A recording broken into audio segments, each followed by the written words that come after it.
So guys, from now on, it's being recorded. And before we start with our dear Ranjeet, I just want to tell you that this webinar has been organized by the Weekly Fasting Group.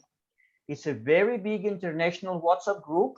We have people virtually from all over the world, and we cultivate together the habit of abstaining from food for at least 24 hours a week, every week, week after week, on a persistent basis.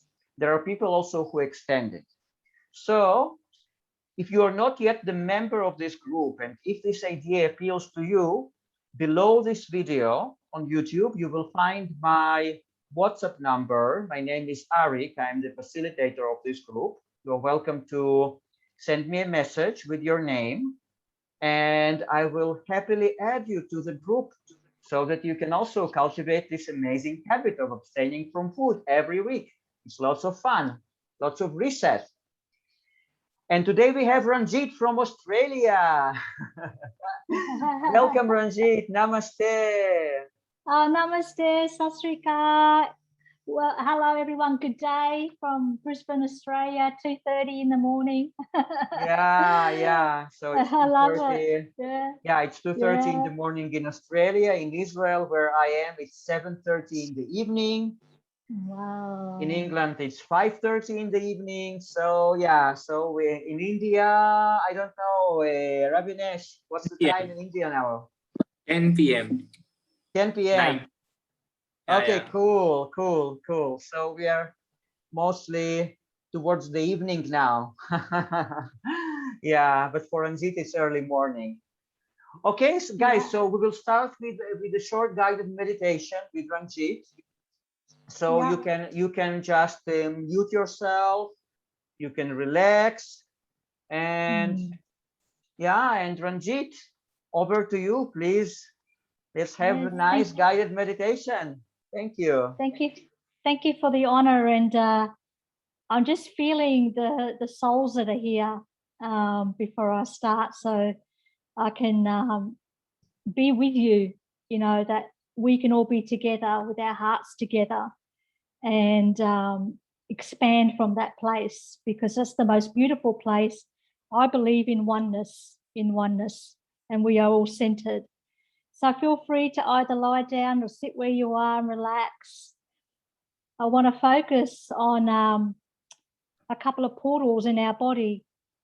2 are on the palms of our hands and 2 on the soles of our feet. And the other one is through our sexual energy, and the other one is through the heart. So just relax. And if you feel like taking a breath, it's completely up to you.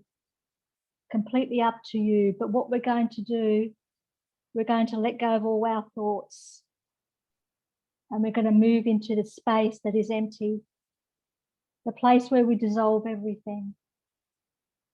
So we completely let go of all of who we think we are in the mind, because that's not true. We're going to focus on the soles of our feet. There's 2 points on the soles of our feet where we can enter energy into. And we're going to feel that energy up through our feet, up through our ankles, and we're just going to relax. And we're going to move that energy all the way up past our calves, in front of our legs. We're going to feel that warmth that comes up through our legs and into our knees. There's a beautiful portal behind our knees, a very beautiful entry place. We're just going to move the energy around and around the area of the knees. Circulate that up. And we move that up through our legs, from the top part of our legs, the inside of our legs. We're in a very beautiful circular motion. Nice and warm. All the way up to our hips. Just feel that energy just move around. There is nothing to think here. It's just feeling that energetic force of power coming up through your legs and into your hips, down in between your groin, just feeling those entry points inside of there, just feeling the energy, just feeling and letting go of the mind. You can listen to my voice if you want to keep you still. Just feel the energy around that area. You can call it sexual energy. It's a very, very powerful energy. It's being corrupted in the fallen state. Just feel that energy around the lower part of your tummy and just move it internally inside of you, around and around, so it generates a spiral and generates momentum. Just move that energy up, just feel it. Feel that through your body. And move it up towards your belly button. Just enjoy it. Enjoy the feeling. Just focus on the energy. Fall into it. Fall into it. Fall into the energy and just surrender into that.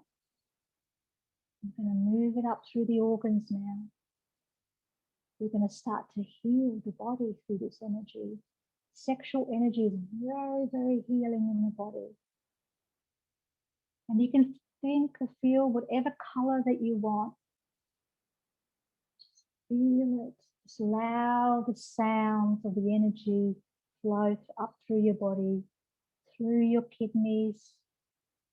Just allow your kidneys to relax into it, through your adrenals, up through your spine, up through all your organs, your stomach. Just let go of everything in your tummy. Let go of everything in your bowels. Just relax.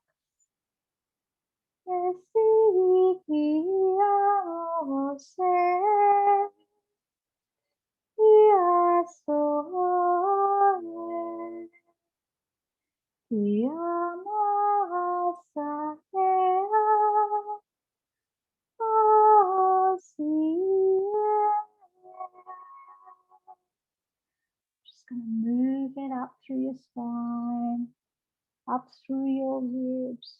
Just feel the warmth of that energy circulating up. Sometimes it can feel very powerful. It can be very gentle. Completely up to you. Just keep on surrendering. Keep on surrendering. We're going to go up into the heart now. We're going to open up the heart. We're going to be absolutely in gratitude for this beautiful divine energy that's been circulating all the way up through the soles of your feet, all the way up through your legs, all the way up through your groin, all the way up through your tummy and your organs, up through your spine, now into your heart. The gratitude for the divine love. Just feel the appreciation, to feel alive in this energy inside of you right now. Just going to sing to you in your heart.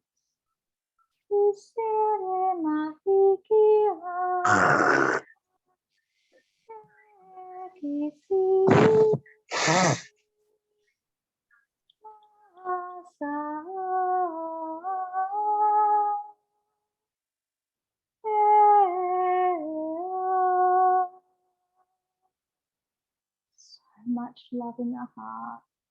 This is where we nourish from. This is where the gratitude is. It's going to move that energy up into your chest and into your neck, into your throat.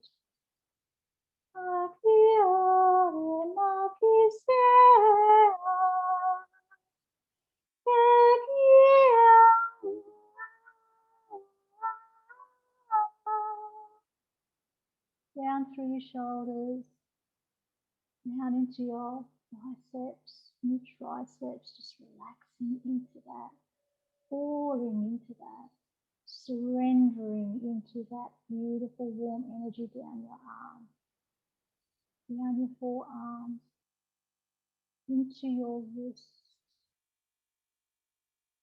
feeling the gratitude,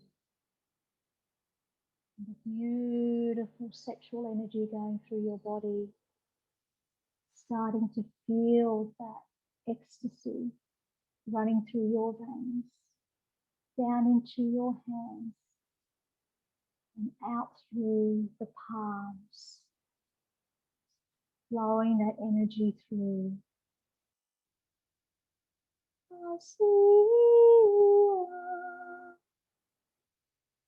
Connecting to source.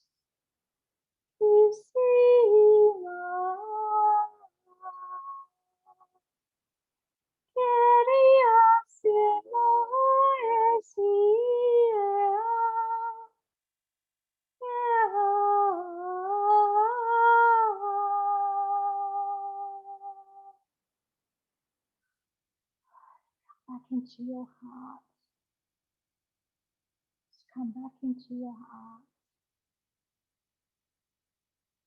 Just feel that energy circulating through your body anywhere that you can feel it. Anywhere you can feel it, it's healing you.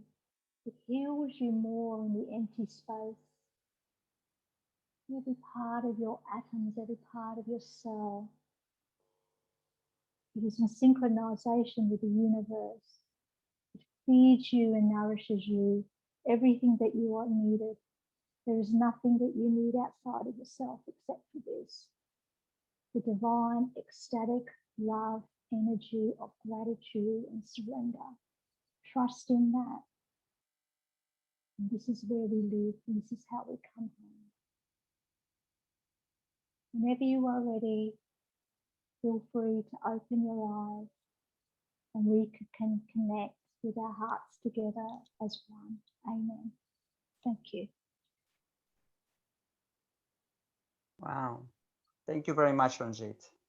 Thank you so much. Thank you. Thank you. Thank you. Yeah. Okay, guys. So you're welcome to come back to the present moment.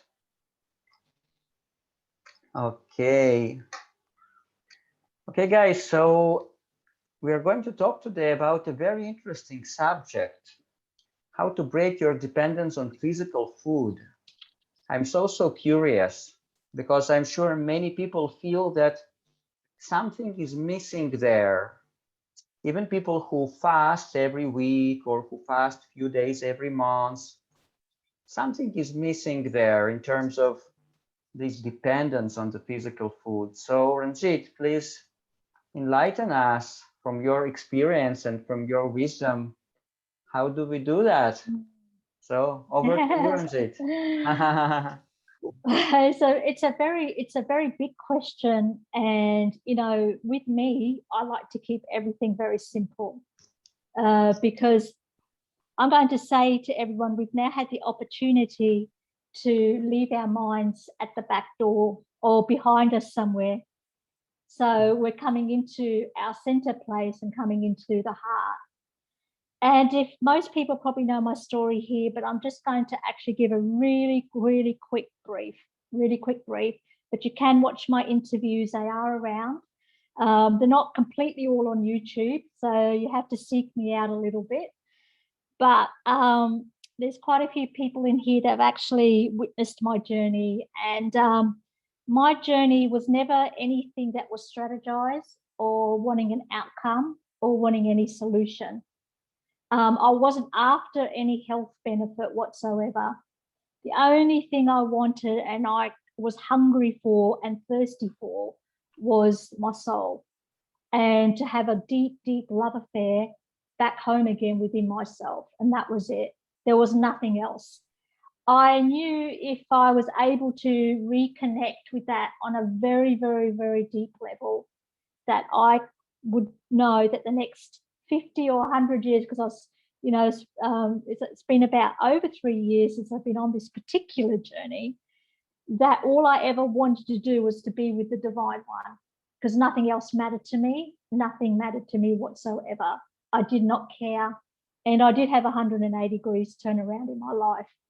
So I went through the journey and I surrendered, and I never knew about anything. I didn't know about breatharians, and I did not know about, I knew about fasting, the mechanics of fasting, right? I understood nutrition. And when I went on this journey, I was guided, and I used a particular system where I first fasted for 108 days. And that was after I did a 21 water day fast back in March 2018. And then I had a gap, and I felt something when I did that water fast. But I don't recommend water fast because it was actually quite hurtful and dense for my body. So I found another system that my soul guided me to, which I did. And I did the first 108 days of fasting. And in that included dry fasting as well. And I thought I'd just do 40 days and 40 nights initially, like Jesus did, even though Jesus says we do greater things in him. And I was told not to read any information, so not to seek anything outside of myself, to let go of everything that I ever knew. So all the stuff I knew about nutrition, I even knew about intermittent fasting. I knew the techniques about it. I know what happens in the body. I was not able to read anything. I was told to let go. I come from a corporate lifestyle, and I just let go of everything. And I just did 100% precision focus on this particular 108 days. And I actually borrowed the belief in it. And I did not alter from it whatsoever. I did not think about it. I watched other people that did it previously, and I watched them over and over, and I did not allow anything else around me to distract me in any way. I just fell into it, and I surrendered, and I trusted my soul, and I just went bang on. And one of the first things that came up that I knew that I was going to tackle, because if you do 108 days of fasting, you've got to kind of understand that you're going to have some form of transformation. And I kind of knew, okay, if I'm going to have a form of transformation, right, then my physical body is going to go through some things. And I have a strong mind already. I have a very resilient mind. I have a very strong mind. I even trusted in myself, and also trusted in and surrendered into the soul.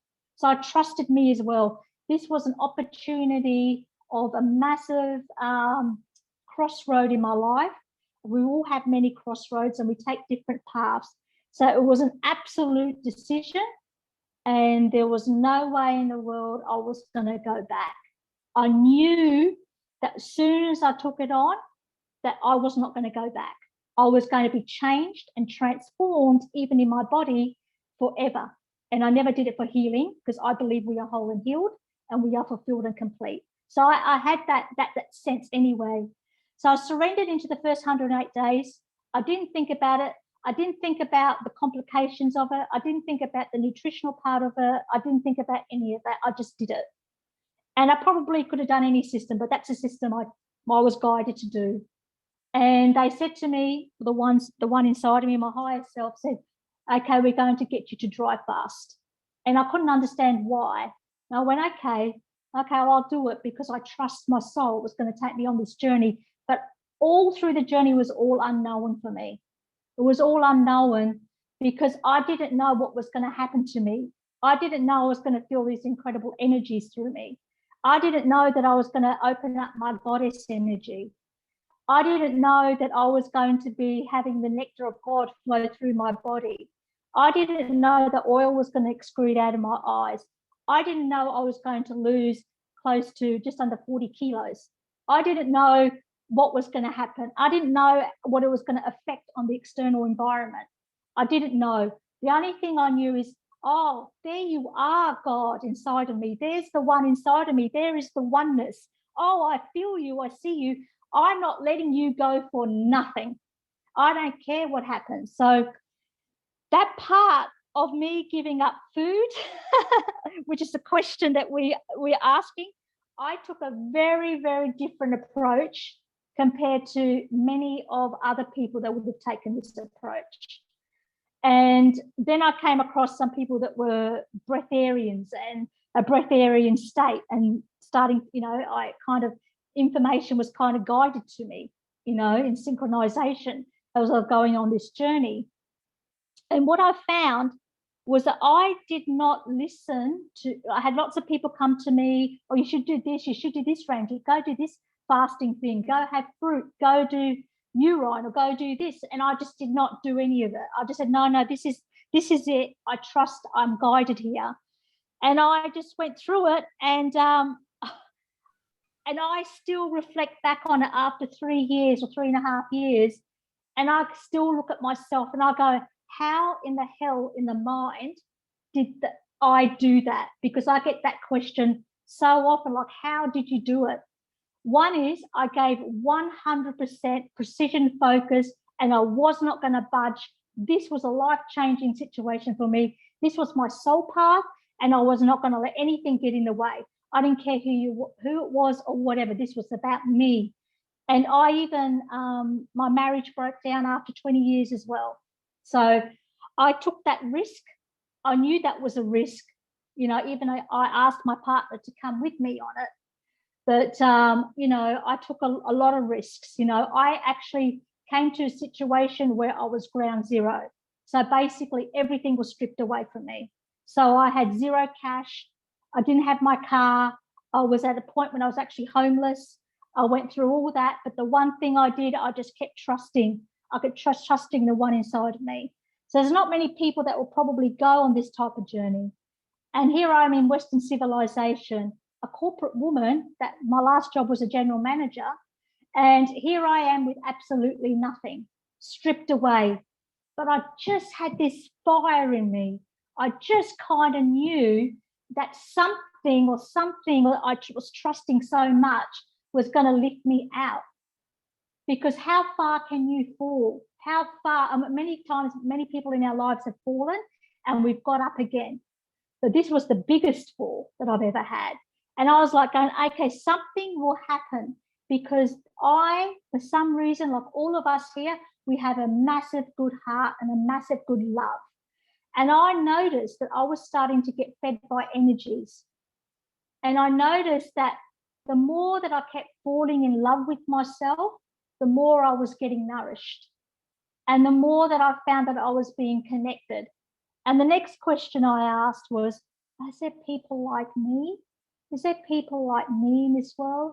Is there people like me that are really in love with love and that are intimate and want to have a love affair with themselves and go down that path? Is there people like me? And my God, I was so surprised. Yes, there was. And this is why Soul Group on Facebook started, because I knew one thing is, if anyone goes on this journey of like how I went on, the one thing that's really, really challenging is the energies, because you are fed off these.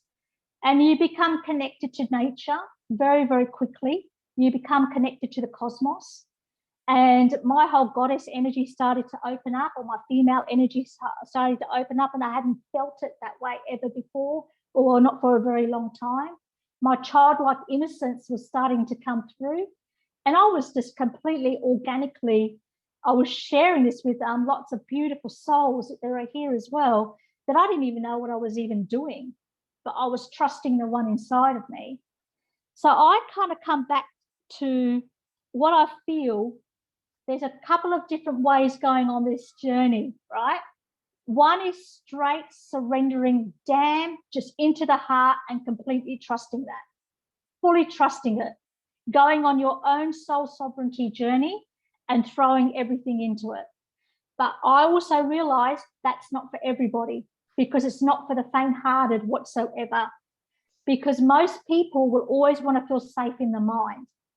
So most people will want to know, okay, how can I do fasting safely? Or what's the mechanics of fasting? Okay, how do I do this? What happens if I dry fast for 24 hours? Or what happens if I feel a body pain? Or what happens if this happens? Why are my kidneys hurting? Now, should I be doing enemas or not doing enemas? So what happens is that when you go through the mechanics and the mind comes involved, the mind will go to its automatic programs and try and make you feel safe, right? So some people can be on this journey and can even fast and not even be connected to the divine one, and may experience some parts of this energy because they're doing it through the mind. But the mind will only ever take you so far, because, you know, people will talk about, you know, all the mechanics and the language, or talk about psychological mind language. They'll talk about pharmaceuticals. They'll talk about everything that's going on in the external environment. Then they start to lose weight and get very, very skinny. And so people start saying things to them. They go into their fear. There's no such thing as fear in this journey. It's just something that's been corrupted in the mind.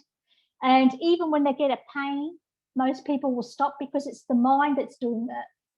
And I would tell you, yeah, my body has gone through physical pain. I've been in agonizing pain. I've had kidney pain. I've had wound pain. I've had massive liver pain. I've gone through it all, right?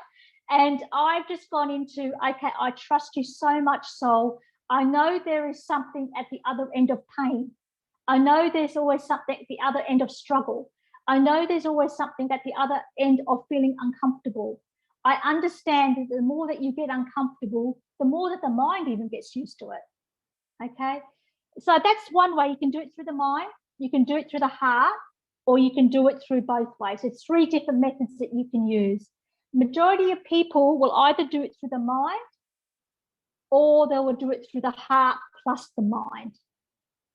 And this journey is such a unique, personalized journey for everyone. And this is why Arik, and even with myself as well, this is why it's very good to have a supportive environment. Because I will tell you one thing, okay, there are probably very few people in the world that can do this journey on their own. Mm-hmm. But majority of 99% of people, I would tell you now, you cannot do this journey on your own. You cannot do this journey on your own. You need to have support. You need to have love. You need to have nurture. You need to, take care of yourself. So you need to have kindness. You need to know how to communicate with the people that you love around you. You need to know what to say. It's such a personal journey, this journey. And most people will come back and forth, and they will hurt themselves and go back out and hurt themselves. But the one thing that will happen to you for sure, 100%, that you will be touched by your soul. You will be touched by your soul, and it will always keep calling you home. It will always keep calling you home. And I say to everyone, like, if it keeps calling you home, freaking dive in deep and freaking, make this a beautiful journey for yourself. I still have challenges. I'm so glad every time I have a challenge that I freaking jump up for joy, because in my mind, I've trained it. My mind is now a servant. I have 12 disciples in my mind. I discipline them. They are disciplined. They're disciples in my mind, and I discipline them. And we go, yep, we jump for joy, because if there's a challenge and it's hard and it's tough, there's something on the other side of it, which is a massive breakthrough. So every time we go on this journey, Arik, it's easy to fast 1 day a week, right? It's easy to fast 1 day a week. There's nothing difficult about it. Okay, but train and adapt your physical form to believe that is the case, that is the truth. And, many people here, we talk about it. There's so many evolved fasters that I know now. This is definitely a real journey, and it's the most beautiful, natural journey that you could ever be on. Once you realize that it is a health journey, but it's not just a health journey. It's the journey of the heart. It's the journey of the service. It's the journey of really living who you really are in freedom, what you came down on this earth for, because you will get connected to that. You will get connected to source. You will get connected to cosmic power and energies. You will start to feel like, my first 108 days, my skin, I could feel my skin breathing. I could feel my skin pulsating. I remember I had my first Kundalini type of experience, which was like, what the hell was that? Like what's going on? And all these energies that start to feed, you have to surrender into that. You have to trust it. And it's an unknown area, but you resonate with it because it's home. And I love intimacy. so much. I love the heart. And this is when we're going to go into the emotions, when you're releasing emotions out of you, because food is just an attached emotion. It is something that, brings up childhood memories. It's dense matter, but in actual fact, food is just a relationship that you're having, because you're just having a relationship with everything. Like we are here having a relationship with each other, and I'm just loving on you. So food's the same thing. It's a love affair. It's a love affair that you're having, and it's conditioned, and it's a dense matter. Okay, it's a different form of energy. And if you consume food, it doesn't matter what you consume. If you can consume food and you can consume external information, if you consume anything that's external, your body is already dying. It's already dying. So you're putting your body through a process of death physically.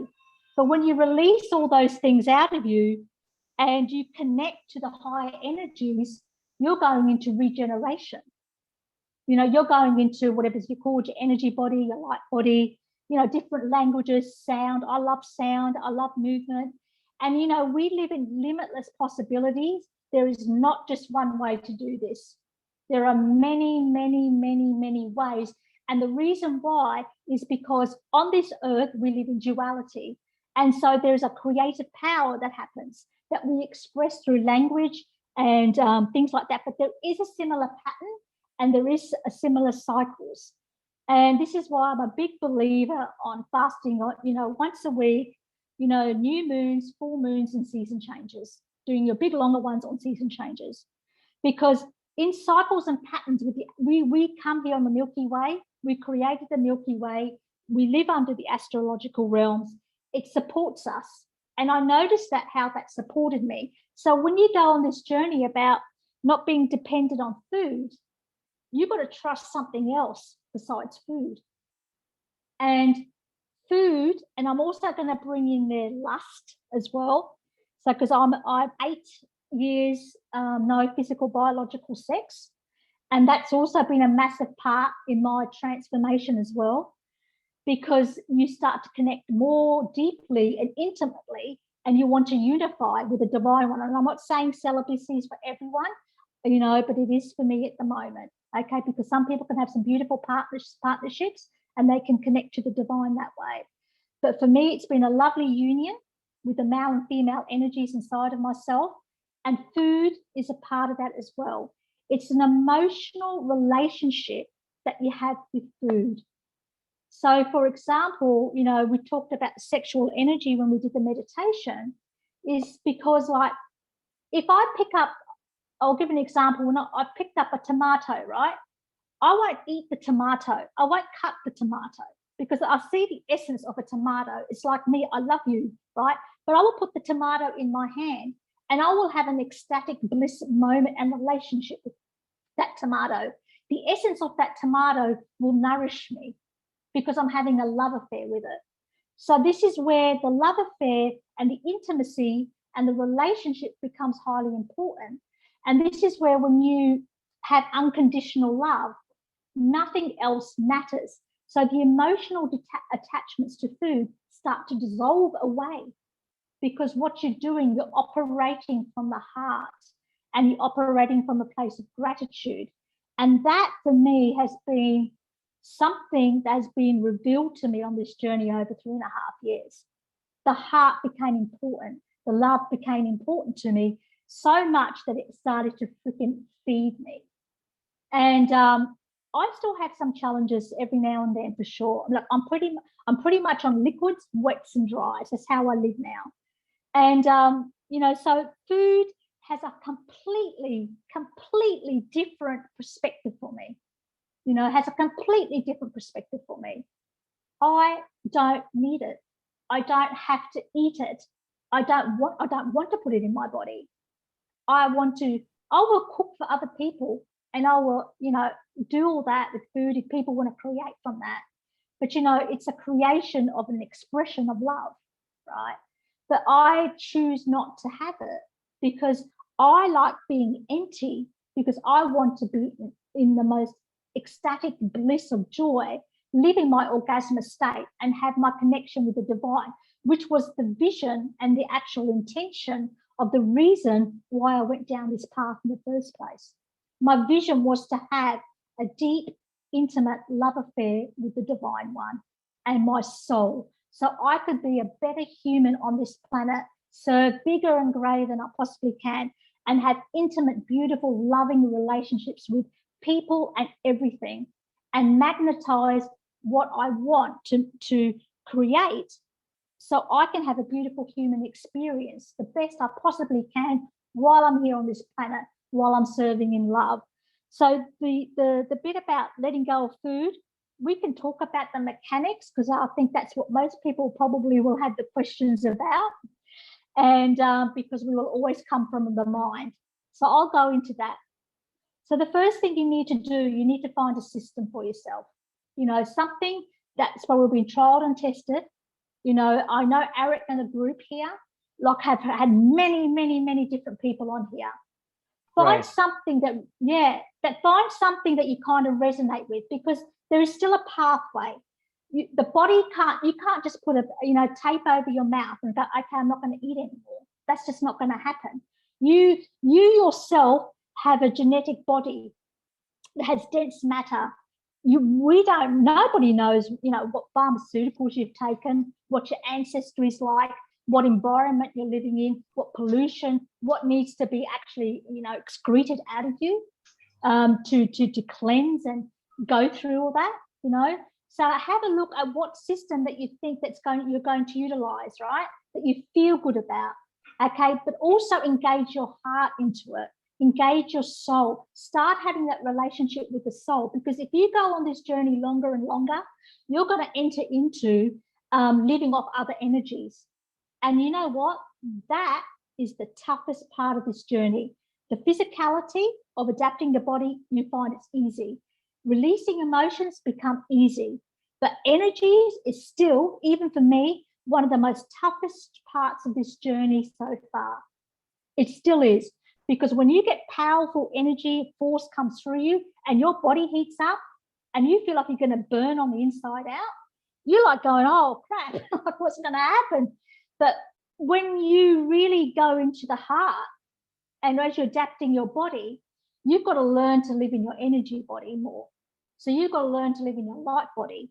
You've got to learn to live in this other aura, this other atmosphere that you're creating. And this is why I talk about celibacy a little bit, because like when you start to have that ecstasy, it's not about lust. It's an energy form that is so healing and so beautiful that's been corrupted that you move into that, okay? But when we talk about the mechanics of fasting, find something that's really going to help to adapt your body. And while you're doing that, start releasing the mind. Don't get complicated about it. Keep it as simple as you possibly can. Keep it as simple as you possibly can, and speak to people or systems that have been trialed and tested, and go with that and work through it. Do not do this at a fast pace. Do this at a pace that is ready for you, as you go through it. And move through it slowly. So doing once a week or daily fasting is absolutely beautiful, because you're adapting your form over. Don't worry about all this stuff, they're going about autophagy and all that. That all happens anyway. Don't really think about all that stuff. Let go of that. Your body will heal itself. The body is a regeneration machine. It is a technological advanced system that is way smarter than anybody can make. Nobody can even do it, right? You don't have any blood tests you get or anything like that. Your body will just do it, but you have to trust, you have to surrender, and you have to borrow a belief. And when you borrow a belief, okay, it doesn't mean that you have to hold on to that belief forever, or you have to be stuck on that belief forever, but borrow something that you feel that you resonate with, that your mind kind of goes, okay, I feel safe with that. Okay, we're going to do once a week fasting in Arik's group. Okay, that feels really good. Now I want to do something a little bit more. Now I want to do something a little bit more. Then have a look at your environment, okay? Don't go around telling everybody you're fasting for like 7 days or doing a dry fast. Don't go do that, because nobody else is ever going to get it, right? No one's ever going to get what you're doing, okay? They're going to think you're crazy. And there's many people, families that put people in the loony bin, right? Because they're going through this journey, they lose a lot of weight. Don't tell anyone. You know what I used to say? I used to say to people, I'm doing a spiritual fast. That's what I used to say. That worked. Well, being Indian kind of helped me a little bit more, but like that kind of worked for me. And I still say it today. I'm spiritually fasting. Oh, it's new moon or it's season change. I'm spiritually fasting. I'm on my own. I do it myself. You know, sometimes, you know, I'd walk for 6 or 7 hours or whatever I do, connect with nature, ocean and all that sort of stuff, ground yourself, all those sort of things, which is wonderful. You know, use all your support tools that you need, you know, do that. And music, dancing, all that stuff. Just keep on doing it, you know. But just don't go around telling people if people aren't on board. And, you know, people will tell you, oh, yeah, we support you, but they can't understand what you're going through unless you have the experiences. So when you have an experience, and sometimes you can have a really beautiful experience, right? You can, you know, your body starts to, oh, guess what? I got rid of arthritis, for example, right? You didn't get rid of arthritis. Your body's just balancing itself out. There's no such thing as arthritis, okay? You know, you just, you know, don't go around telling everyone all that sort of stuff. Really keep this, you know, with people that have had these experiences and be in a supportive environment. This journey is very sacred too. It's a very sacred journey. It's a very beautiful journey. Enjoy every moment. Take it all in. Fall into the beauty of it. Surrender into it more. You know, when you have a moment where you feel that you've touched God inside of yourself, go to that spot and really, really stay in it. Stay in it because that's a gift of grace that's just been given to you. A gift of grace. Do not ignore it. Do not allow the mind to distract you from the external environment whatsoever. I also believe, because I believe in limitless possibilities, you can do this anywhere, wherever you are. Anywhere, wherever you are. You know, just start. Just start. And then there is no perfect moment than right now. There's no perfect moment than right now. Because we can think about, oh, I'm going to start on Monday, or oh, I'm going to give up sugar on Tuesday, or I'm going to give up that particular food on Tuesday. No, don't even think that, because you already set yourself up for failure just by thinking those things. You know, speak the right positive words, you know, speak the right direction, speak and command and commit into the atmosphere what you're actually really wanting to vision for yourself. How do you see yourself in a year's time? Like, where do you want to be? Like, I looked in your group, Arik, and there was some person that used the word, I will try liquid fasting. No, you don't try liquid fasting. You say, I will commit to a liquid fast. You know, use the right language. If you're dealing with the mind, you tell the freaking mind. You are the master of it. Start making it a servant that what it is. Don't let the mind control you. Now, how do we do that? Number 101 of soul work. Be in the observed state. Be the watcher of the mind. Now, we all say, yeah, I can do that, I can do that. But are you actioning that? Are you actioning that? Are you making that a habit? Is your mind getting used to be sitting at the back while you watch it? You know, the mind is the biggest trickster in this journey. It's incredible. It even still tricks me up. It still tricks me up. And when you master the mind, man, you master everything in your life. Everything. This journey isn't just about giving up food. This journey is really about coming into yourself and who you are and how much you become a blessing to this planet. We need people to fast their body so they can bring it into light. We need that right now for anything. Like, whatever's going on in the world, the first thing I say, I'm fasting my body. Because if I bring my body into light, and if I become a gateway for the consciousness to come through and spread through this planet to love and do all that, then I'm going to fast my body. But when we get into the mechanics of fasting, okay, you need to get over yourself. I'm doing a bit of tough love, but you need to get over yourself. And you just need to kind of find a way is, okay, how am I going to make this a new lifestyle for myself? because this is going to be the way I'm going to live. It's not something you just do for a week or a year and you go back to normal. This is a permanent change. This is changing yourself. You are transforming yourself. And when you transform for yourself, you'll come to a realization that you're not doing this for you. When you realize you're not doing this for you, that's when this journey becomes even more beautiful, becomes more beautiful, because most people will do this journey for themselves because of health reasons, for health reasons mainly. But we've got to start somewhere. We want to heal the body. We want to get better. We want to have more energy. We want to help our families and support our communities around us.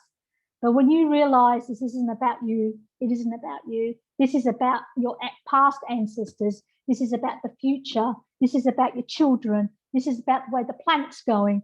You know, when you become passionate about that, you become passionate about freaking everything. You become passionate about everything, and you become passionate, and you know, okay, if I don't want to have this crappy food that I've been eating all my life and it's killing me, because any form of consumption will take your body to death. Okay, what's going to make me feel more alive? What's going to make me feel more alive? What's going to give me more energy? What's going to do that?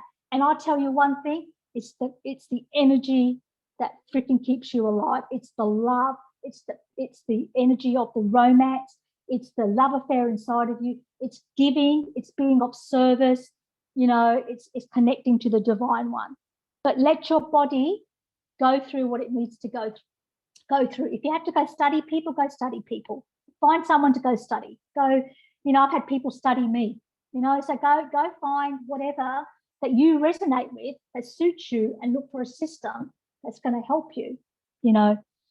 That's how I kind of gave up food. One of the questions I did have that come to me, Arik, was about, the first thing, which is cravings, right? How do I give up cravings? Because I'm going to have cravings. Okay. My thing about cravings, I knew it was going to happen, right? I knew it was going to happen, right? Because some people, all of us, you know, we've gone through our journey, and, you know, we might have not eaten for a day and we get a craving, and we can't wait to have, you know, egg the next morning, or, you know, or whatever it is. And it's only because your bacteria and your gut's used to all that sort of food. But anyway, so the thing I did with cravings, I actually commanded the one inside of me, because I said, look, if I'm doing these freaking 108 days of fasting, you better get rid of, I commanded, you better get rid of cravings for me, because it's the hardest, it's one of the hardest things to try and conquer is cravings. And I didn't, but the one inside of me created a realm, right? And I created this realm, and it was called my feast table. And anything I wanted to eat, it was more, someone said to me, is it like imagination? And I've had that before. It was more than imagination. It wasn't something that was outside the mind. It was something that was inside of me. So I created a space, a room inside of me, which I called my feast table. And I had everything there. You know, I had music, dance, I had cigars, I had food, I had all my Indian food that I wanted. I had everything there. I just used to go there quite often and used to eat. You know, sometimes, you know, looking at cooking shows, sometimes even cooking can help you overcome cravings. Smells can, you know, like smelling something can help become cravings. Sometimes you can put things on your skin to help you with cravings. And I say, if you have a feeling or an emotion that comes in, just accept it. Do not try and resist it.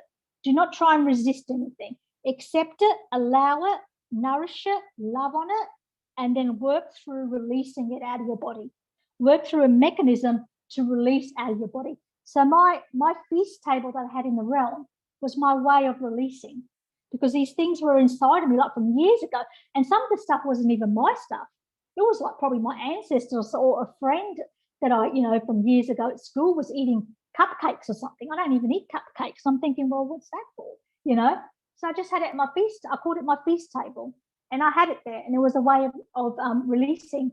And because I love people so much, you know, being Indian, you're very hospitable, you cook for everyone, you know, you want people around because you want to love on everyone. I had people there as well to enjoy my celebration of my feast table.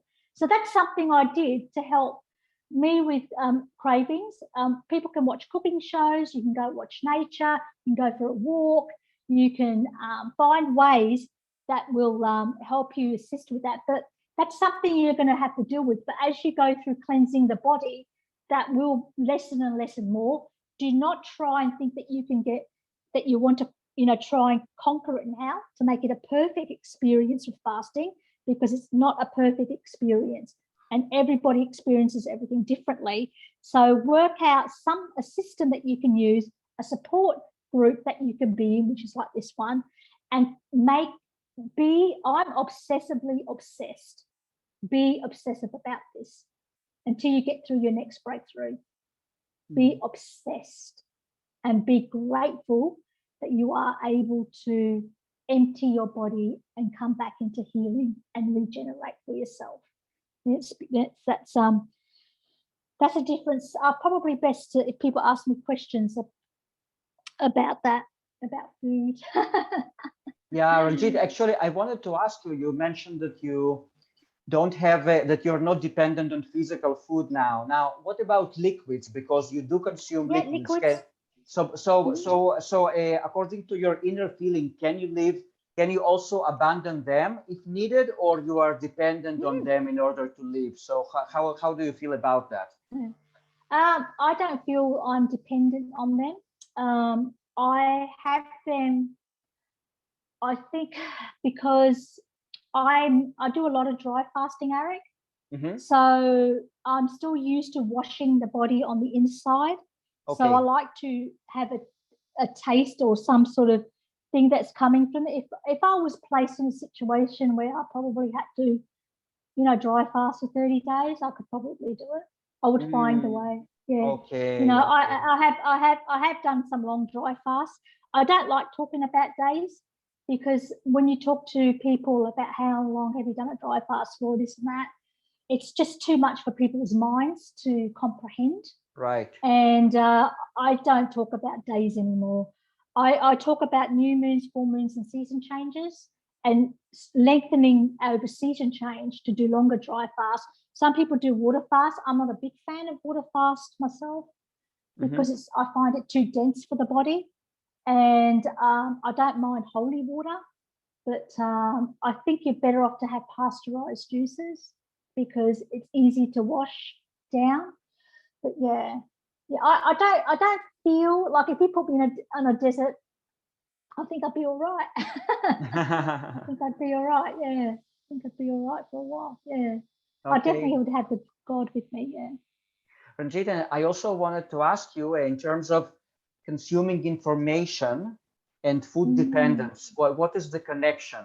And I'm asking on a practical level, because right now we are actually bombarded by all sorts of information that is not very high vibrational information, like if we take into account what is happening in the world. So what is the connection between that and between food consumption? Okay, so I can only speak from my experience. I was told not to listen to anything or read anything, and I was minimalistic before I came to fasting. So I was celibate plus minimalistic. So I didn't watch TV, for example, right? So I probably found going into fasting easy.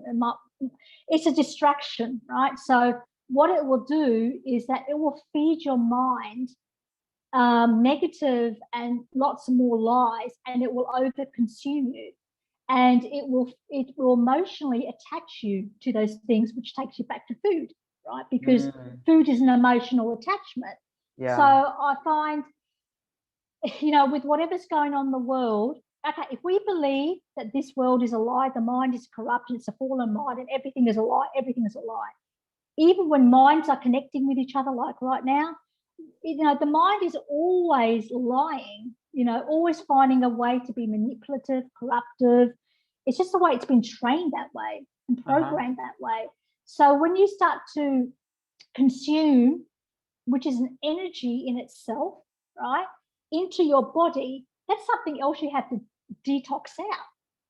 So you're better to be much more quieter and much more silent and much more synchronized. Like sometimes when I first had, for example, the nectar of God, the chrism oil that came into my body, and I also have oil that excretes through my eyes, and I've even got evidence of that.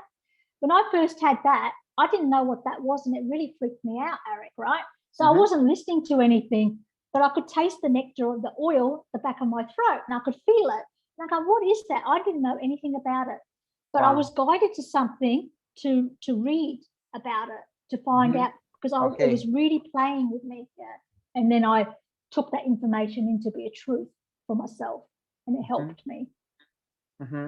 Yeah, Ranjeet, but I just wanna get your advice in my personal situation, because it's important for me to help this situation, you know, to help improve this situation that is happening around.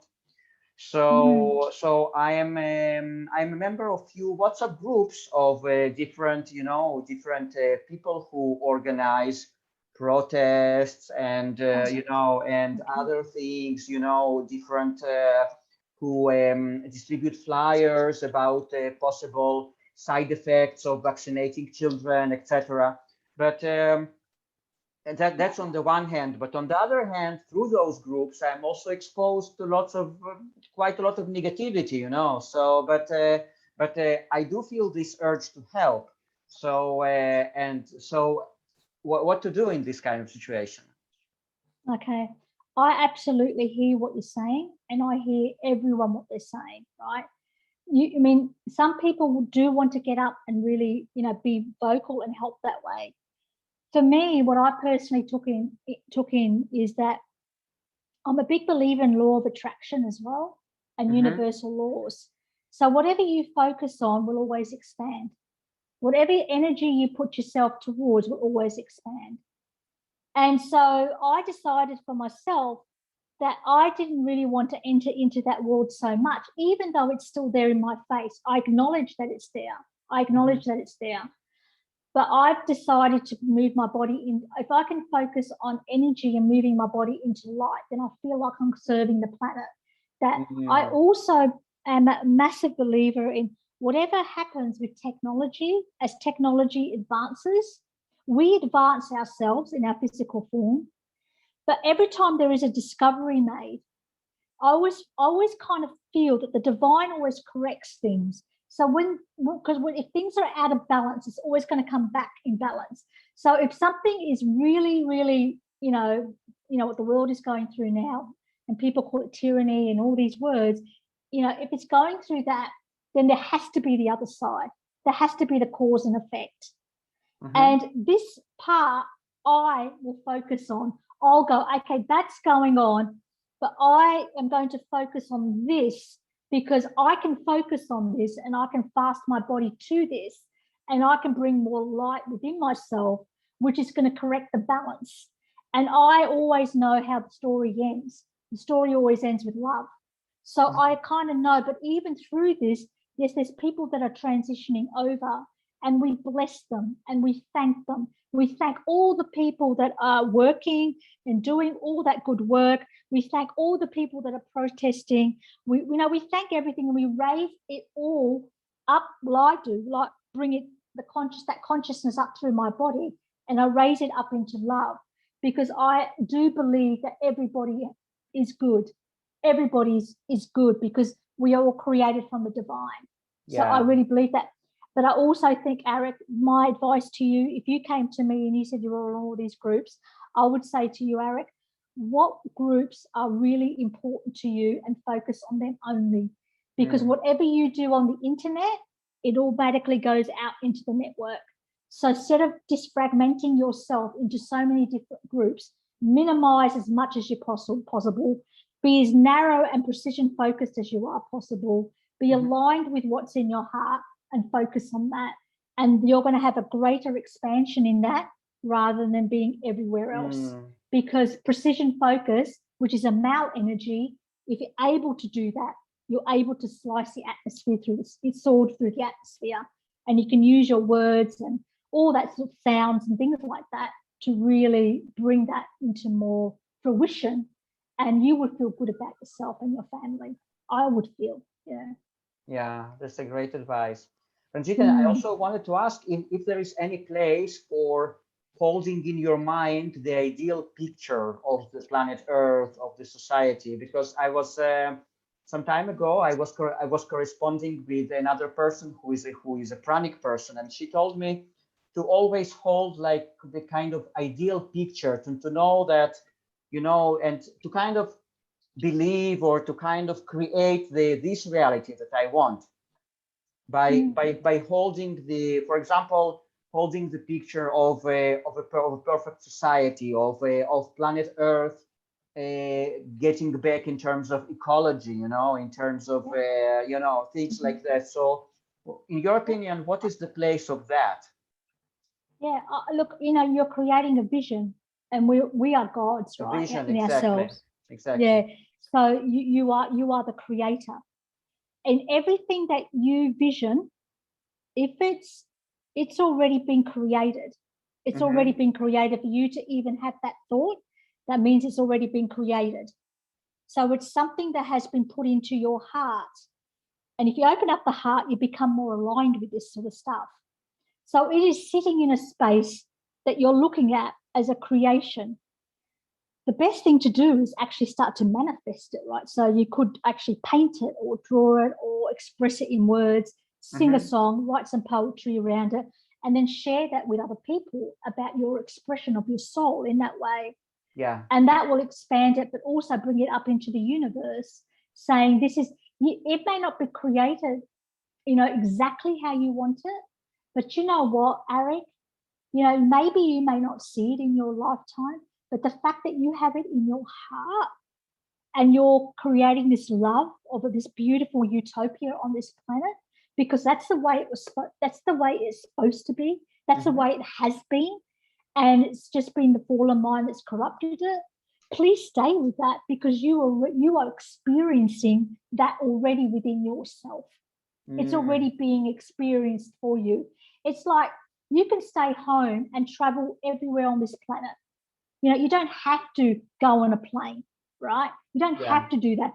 I don't have to. I mean, I'm hugging you right now. I don't have to physically be there with you, but I can feel that, and I'm creating that experience within myself. It's Okay. like the sun. Yeah, it's like the sun, right? You don't. I feed off the sun inside of me.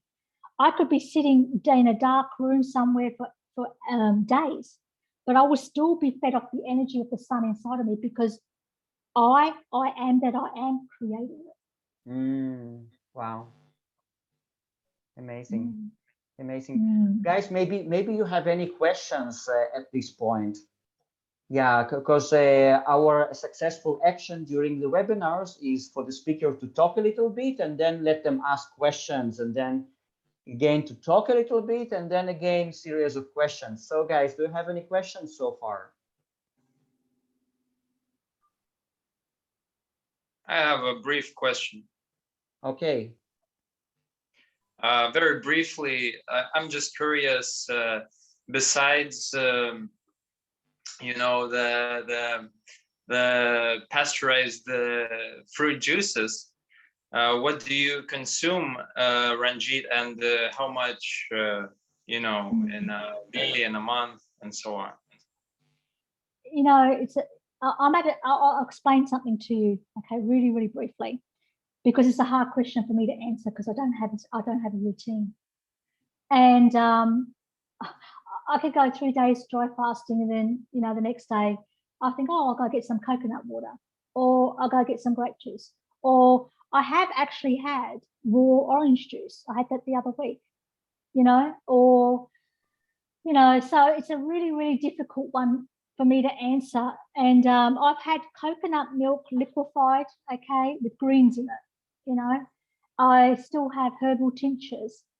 So I don't sort of do anything like a routine like I used to do, because I did 108 days fasting. I had a 2-month break. Then I did another 180 days, and then I've continued because I knew my body wouldn't go back. And as I went through a particular fasting system I was using, I started to decrease. And then I went into my heart of my soul, right? Like, where do I go from now? Because I didn't know where I was going to go. And it was always about reducing. And it always kept me, this is the thing that I love, freaking new moons, full moons, and season changes. It keeps me grounded. It keeps me like, okay, we will always drive fast around these points, Ranjeet. You know, we'll always drive fast, but in between what you do, we will guide you and help you. But just feel what you want to do, because sometimes I might go meet a girlfriend. So I might have some watermelon juice with coconut water with mint in it. So my perspective now, when I have fluids, it's more about who am I with, right? What is the greater love in this for me at this moment? Is it for me to consume something? Yeah, I might. And sometimes I might get emotional. For example, I still have my monthly cycles. My hormones are absolutely perfect. You know, I've had the blood test. And so sometimes I have still sometimes suffer from what they call chronic anemia. And sometimes I go, oh, well, okay, I might have some extra juice in that time during that moment. So there's nothing really structured for me. If you came over to my place and you said you want some tea, I might have a cup of herbal tea with you, because I want to, you know, kind of connect with you more deeper. So that's more important to me. Wow, beautiful answer. Yeah. Do you have any more questions, guys? Because if you don't, we have few questions on the chat, like a few questions that people sent previously before the webinar on WhatsApp. Oh, yeah, please. Yeah, but maybe you have any live questions, though, that you are welcome to unmute yourself and ask. Please ask. Okay, so I will just read the. Okay, Rebecca wants to ask something. Yeah. Oh, yes. Hi, how are you, Oh, my Ranjeet? God. Oh, hello, beautiful one. I love you. Oh, my goodness, you're here. Nice to see you. Nice to see you. Nice to see you again. You spoke about transition. Can you say what happens to you? What do you become? Oh, okay. All right. Yes. Okay. It's a very good question. Okay. I was just trying to think that through. Okay. So as I was transitioning more into my energy body, right, and I didn't realize I was transitioning into that, and the consciousness coming through, I love Christ consciousness. Christ was the one that actually got me to fast, and I felt the fire in my belly during that time. It's usually on my videos if people see it. I like Easter. I do a lot of dry fasting over Easter. And so what I found, I started to live in these other worlds, right? More than this world. But the one thing that my vision is, I love being human. I like being in this physical form, and I like being connected to people. So I wanted to experience those energies, but I still wanted little Ranjeet here, you know, the mind of Ranjeet, the 12 disciples. I still wanted that fragmented mind here to play with. I wanted my child here. I want to play with her. So I for some reason, the consciousness couldn't do what it wanted to do unless I was part of a part of the process, even though many times it took over me, right? And like it would just take over and it would just happen for me, and I trusted it more and more. But when I started to have my unifications, you know, the orgasmic states, the Kundalini type of experiences, which were amazing, I started to dissolve a lot of the conflict that was inside of myself. So I was coming more closer to my oneness and operating from a place of oneness first. And in this is a really good one, because in the last couple of season changes, because I haven't seen you that long, one of my intentions around my new moon was to integrate my mind with the consciousness. So I became more one. So, you know, I talk about we and all that sort of stuff, but Ranjeet's here and we kind of play with her. And then we ask her to go in the background so we can come forward. And then sometimes she comes forward. So we have this dance with each other where it's more integrated, and I'm more conscious of the unconscious now. So I become more conscious about the awareness of the energies for my mind, and my mind seems to is accepting that rather than rejecting it or suppressing it. It's more coming more forward, and we have worked out together a mechanism on, like, if I get these powerful energies that come through, sometimes I can get paralyzed, right, and I lie on the floor. And sometimes I just fall into meditative states. I don't do meditation. So I just fall into it. But the mind is happy with that. So we have this happy dance. So the integration is where I'm at the moment. And now I'm looking how you empower that even more and feel more empowered. But still, I challenge with the intensity of emotions and energies. So if I feel sadness, it's not like how I used to feel sadness before. It's intense. And if I feel joy, it's very, very intense. So those sort of energies seem to intensify more and more, and I accept that. And sometimes I go, oh, if I feel guilty about something or whatever, you know, it's only for a very brief moment. I accept and receive it. It's like cravings, you know, you're learning yourself. I accept and receive it. I love on it and bless it, and I transmute it into love. And I think, so something like I was talking the other day with our group, I was talking about rejection, for example, right? Rejection is really about you not feeling worthy and loving yourself. But, you know, you feel rejected from other people around you and you feel rejection. The rejection is really about the fact that you rejected the one inside of you. So I recognize these things and I go, oh, have I been rejecting you, the one inside of me? I'm really sorry. And I just go through it and then we just fall in love and get, you know, loving with each other. But that's one thing. Everything is intensified. I'm more conscious of the conscious, and we've integrated more. The mind is integrated. Yeah, I'm trying. It's so beautiful when you're saying you accept yourself, because you know people and totally love yourself. It's a very beautiful place to be in, and because we all have, you know, I don't know, self-criticism and things we internalized from our parents, and to learn to let go of all that, and that's a very wonderful thing, to just love yourself the way you are, not be judging, not be rejecting yourself, like internalize the way others, your parents, or you know, things. It's very beautiful. Yeah. I'm trying to figure out how you do that. Okay, so the letting go is definitely one thing of letting go of the program. Well, people call it program mind, and I think program mind gets too much credit. The mind is absolutely beautiful. And when the mind comes on board, my God, it's like, oh, you know, it becomes what it's supposed to do. You become a master of it. I still have challenges for sure when I get caught in my mind. You know, some things still come forward. It is a consciousness that's around, like what Arik was talking about before, like what's happening in the external environment.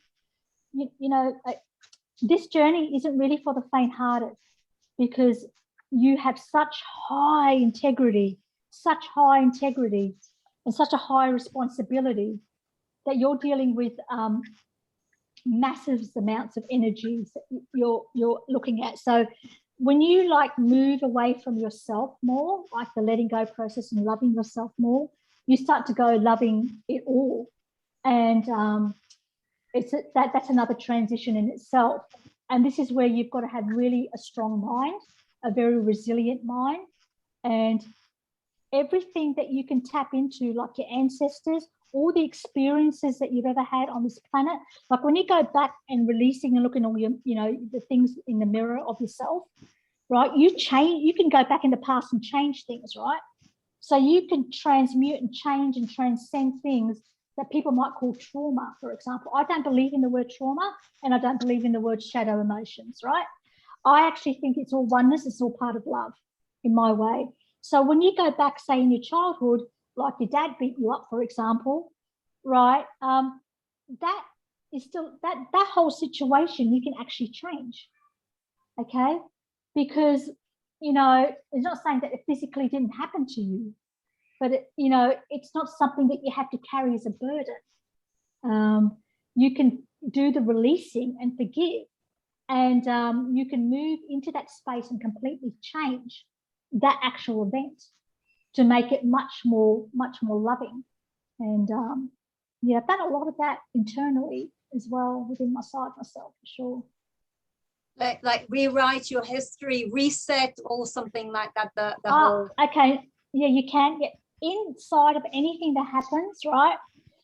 There's always there's, okay, I've had mystical experiences that happened in my life, right? You know, so like I go, okay, so everything that's ever happened, right? It's a lie, because in that space is God, right? Right there with you was the one inside of you, right there with you. You weren't on your own. You were never on your own. It was right there. And you can go back into that, and you can recreate something more magical for yourself in that way, because it's no one's fault with whatever ever happens to you. You know, you flip it. You flip it. You have to flip it into love, because it's the only way that the world can really be utopic. That what Arik wants, you know, that creation. You have to let go of all that, because nothing has happened to you, and nothing's happened to you or for you. It's the fact that we're just transmuting and transcending particular energies and thought forms into a higher self. Like when you think of a thought, okay, you have a thought, right? You have a thought, then you have 2 thoughts, then you have 3 or 4 thoughts, and then you have the Fibonacci sequence of all these thoughts together, and it creates a story. Then that story creates a drama. Then it creates an episode. Then it creates a series. Then it creates a movie. Then it can continue a movie. So what you're doing is breaking it all down till it comes to a singular thought. And then as you get to that, you see the space of God. So you dissolve the whole freaking thing. Just dissolve the whole freaking thing. And dissolvement can happen with inside your heart. It's the fastest way. That's why I don't go through shadow emotions. This is too long. Oh, peeling back the onion layer thing. It's like a lot of things are subjective, the way you perceived it, and you sort of have to break it down and change the story in your mind, rewrite the story, because everything is subjective. Yeah, it's like if you see an accident and a cop goes to, 20 different people who've seen an accident, they've seen it completely different. Right. Yeah, it's the same sort of thing, isn't it? And the one thing I've always learned in my life, this is just something I've carried through. When you talk to somebody, you're talking to their mind, and that mind has so much trauma that's going on. You're talking to people's shit, really, crap. When you're talking to someone, everyone is holding on to their suffering, and you're just talking to their suffering. But this is why I say, when I started this webinar, we did the meditation, because if you go into the oneness in the center of yourself, I want to talk to your heart, because you can bypass the mind. And I'm not saying that you don't recognize it's not there, but you bypass it, and then you can go in and change it. You can change the story, I suppose, but there is no story. Nothing is real. It's all fake. Amazing. Thank you very much. It's very beautiful.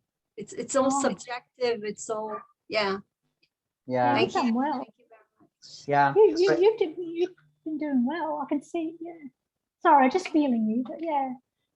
Thank you very much. Trying. Thank you, Ranjeet.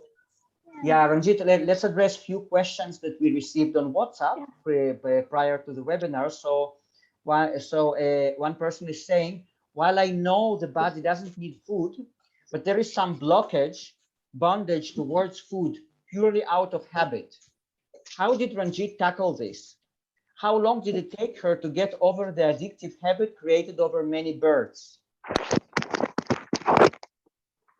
Happened pretty quickly for me, because I didn't go through the mind. I went through my heart and into the soul.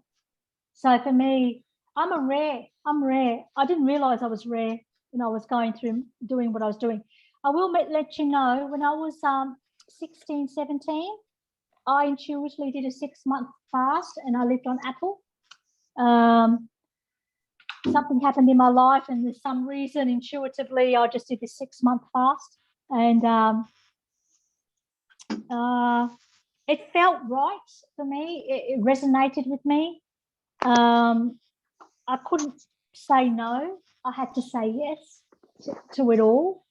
And I did not look back in the rear vision mirror whatsoever. I just went straight steam ahead. And I do not allow any distractions or the environment to tell me anything different. I risk everything within myself for love because I love myself too much. I wanted to keep going. And I even risked, if I didn't, I shouldn't say this, Arik, and I'm really sorry because I don't want people to think this way. I risked my physical life as well. So not many people, that's a big one. Yeah. I didn't care. I just wanted to be with God. Yeah. Absolutely. Okay, Ranjeet, thank you very much. And then we have another question. What is the importance of environment in this lifestyle? What kind of environment is required or not? Yeah, that's a really good question. A really, really good question. So I think environment is a dictator of how your mind behaves. And I'm not saying that everything is possible, right? I'm very aware of people that have gone through long fasting and they are mothers and fathers and parents and they actually worked, right? They found it challenging as well, and they have found it challenging to stay on it, of course. I think everything is possible if you have a supportive environment, you know. My environment was set up for me. I didn't have to choose it. It was already done because I left work at that time and I was seeking my spiritual path on a deep level. And so it was already set up, and I made really strong decisions for myself to stay on this path, and I wouldn't let anything falter it.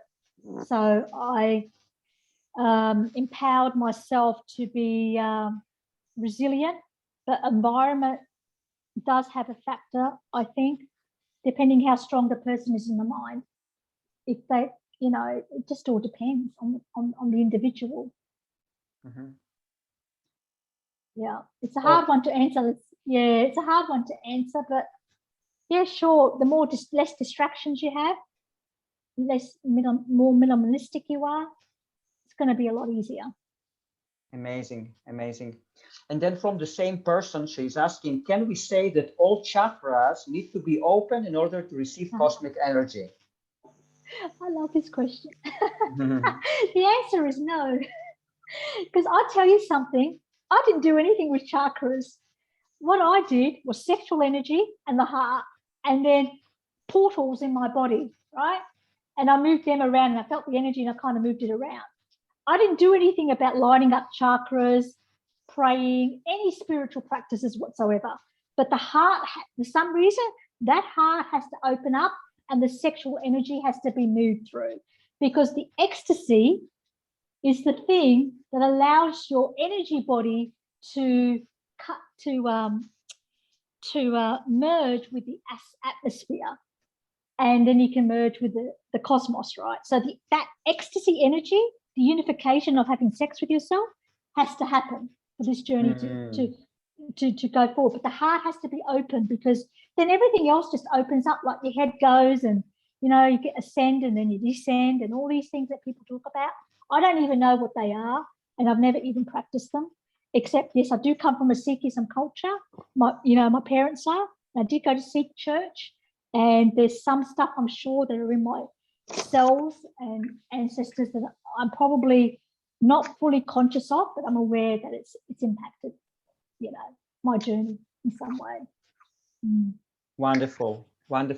Then we have another question from another person. I'm in a talking profession and have to talk and be loud with kids or while giving lectures. So I dehydrate much with masks and continuous talking that I can't stay without some water after 4 or 5 days. So what do you suggest? Well, the first thing I'll probably ask this person, are they eating? Because if you're eating, then you want water, right? If you're having more liquids and not eating as much, you won't actually crave for more water. Water does not hydrate you. Water dehydrates you. So when you become hydrated through this journey, your body will actually excrete its own lubrication. So your glands excretes its own lubrication. So you are internally hydrating yourself. Water does not hydrate you. If you are I've done a lot of talking in my life. I know what you're saying. You talk. You're better off having a juice or something, in my opinion, or a herbal tea. But I would get rid of that belief that water hydrates you, because it's not true. It's not true. Yeah, actually, Ranjit, she's stating here that she means a hard, dry fasting days. Like, say, I guess she means that she cannot fast. Okay. She cannot hard, dry fast more than 4 or 5 days without water. I guess that's what she meant by this question. Well, I would say to her, do the best that you can in the situation that you are in. 4 to 5 days of hard, dry fast is absolutely commendable. It's not many people can even do that. So for you to actually get your body into that, that's absolutely wonderful. Be grateful for it. If you feel that you get stressed at work or things like that, and you need something, be kind to yourself, be kind to yourself, and work out when you can actually do more longer dry fast. If your body is adapting to that way, just work out, where that suits you the best in the situation that you're in. But I always tell people to be more kind to themselves. I'm not a water believer myself. Maybe pick something else if she wants to. This is holy water. Water that's been brought up to light and love. Instead of I think that probably be better. But if you do have it, make sure that's only sips and that you're not, guzzling it down, because it can hurt your body, especially if you've been doing dry fasting. Like I think that would hurt your body a bit. You've got to be very careful afterwards. If you do a 4 to 5 day dry fast, you really got to know what you're doing to really break that, because you can hurt your body, if you're not aware. And especially if you're working and if you've got kids screaming around you, that can be very stressful, and emotions can come involved. And most likely people will go to food, usually, in those sort of situations. And of course, you're going to have water, because your body, it's going to want to dilute the food and stuff. Okay, very interesting. And then another person is asking Ranjit's views on urine therapy, like which means actually urine therapy. Oh, okay, yeah, okay. I personally don't have an opinion. It's a very old Indian pathway, and it can help some people to get to dry fasting if they want to choose and feel led by that. I haven't personally done it. I believe in limitless possibilities. There's many, many different pathways to this. And this is why I kind of believe in soul guidance and moving to your higher self to feel what's right for you. Some people, there is some good theories around it. If you go into the mind and read about it, it's definitely a big, huge resurgence in the Western world for it. It's been around for thousands and thousands of years in India. I think it started with the people that were poverty, and it gave them some substance and minerals and things like that, and cleansed their body and things like that. But I think it's just a personal choice. I didn't have to do it. I know many other people didn't have to do it, but if you want to choose to do it, go for it. Up to you. Okay, good. And then we have a few questions in the chat here, in our current chat. So there is a question from Svetlana. To take mind under control is the most important on spiritual journey. What techniques can you recommend? So that's the first question. She also has the second one, but after you answer this one, we'll read the second one. Yeah. So she's talking about how to control the mind. Is that what it is, Arik? Yeah, she says that to take mind under control is the most important on spiritual journey. What techniques can you recommend? Well, I like music anyway. You can distract the mind. You can distract the mind at any time. You can place yourself in a different state at any time. One of the things that I kind of knew in this journey before I started, I know you had to master the mind. If you wanted to get rid of cravings and you wanted to, fast the body, the mind's always going to come and play, because it's a trickster. It's a monkey mind. right? It just plays around and, with all the programs and things. So the first thing is I felt like I needed to be aware of the mind and basically coming up into your higher self and being in the observed state. So you can be the watcher of the mind, accepting that the mind's there, that it's not you. The mind is not you.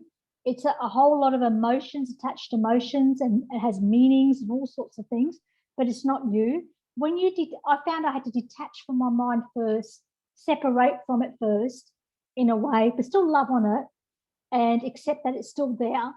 But mainly live in the observed state. So being the watcher of the watcher. And the only way I did that was going through the heart, because the heart will separate the mind, because you're coming from a place of love, from a place of feelings and that love state and the high states that you can feel, like joy and childlike. So moving into those feeling states that give you the highest amounts of energy, what you start to see the mind, and when you have that awareness that you're watching the mind, the key thing is to always stay in there. So many people may use meditation practices or breathing techniques and things like that. I'm sorry, I never did any of that. I never did breathing technique, and I never ever went into like practicing meditation, and I haven't done mudra, and I haven't done any of that, right? I did one thing, which is a lot of dancing to music, okay, that put me in the state of me separating and watching the mind. I do things that are movements. So I like walking, for example. So I'll walk in the new moon, full moons outside in the dark. I would do things like connecting myself to trees and nature as my form of meditative states. And also instead of thinking about me, I think about something else. So I would try and, like, if I went to a tree, the tree would call me and I would start to interact and have this relationship with the tree. So I would find things in nature more so to distract myself from the mind. And then as I come back into my body, then I would watch the mind. So I became more aware and I accepted that awareness. So any form that you feel that is easy and you're comfortable and resonate with as a form of meditative states, I think do that. And that way you can watch the mind more. Very interesting. Okay, and then she's asking another question. Every devotee has a period of dryness. What can you recommend? Now, yeah, but we could clarify, Svetlana, if you this question is also a little bit unclear. So, Svetlana, if you wanna unmute yourself, and if you are here, then you can just ask this question directly. Okay, let's go to another question. Could you please tell more about your Kundalini experience? Is it the Kundalini? The Kundalini awakening? This is from Amit Singla. Out of all my favorite topics, right? If we talk about this journey, my favorite topic, I call it the orgasmic state, right? The sexual energy, the unification, the orgasm that you have, right? And it's my favorite topic, Arik. Good. So please. Oh my God. Let's delve into that. It's very sacred too, but it's my favorite. I live in it. I live in orgasm. I live in the rapture of the euphoric field that's around you. It is the shield, the field strength, that protects you. It's the unification of the male and female energy inside of you. Now, when I will express my first Kundalini experience that I had, okay, it was a suddenly. And I never knew what was happening. I was feeling these energies that's why I did the feet thing. It was coming up through my feet and coming into my sexual area. And then I was like going, oh, feels really, really nice. But it was very powerful. And I had a physical orgasm, right? And my body just vibrated. And there was like this electricity that came out of my body. And it was so fast and so quick and so hot that I just went, what the hell happened? Like, what happened? And my body was just feeling it was a very strong, powerful energy. And I just went, oh my God, I want to have that again. That's what I said to myself. Can I have it again? But what happened was, like, when I was talking to my higher self, they said, you have to release it and don't go trying to strive to have it again. I went, oh, okay.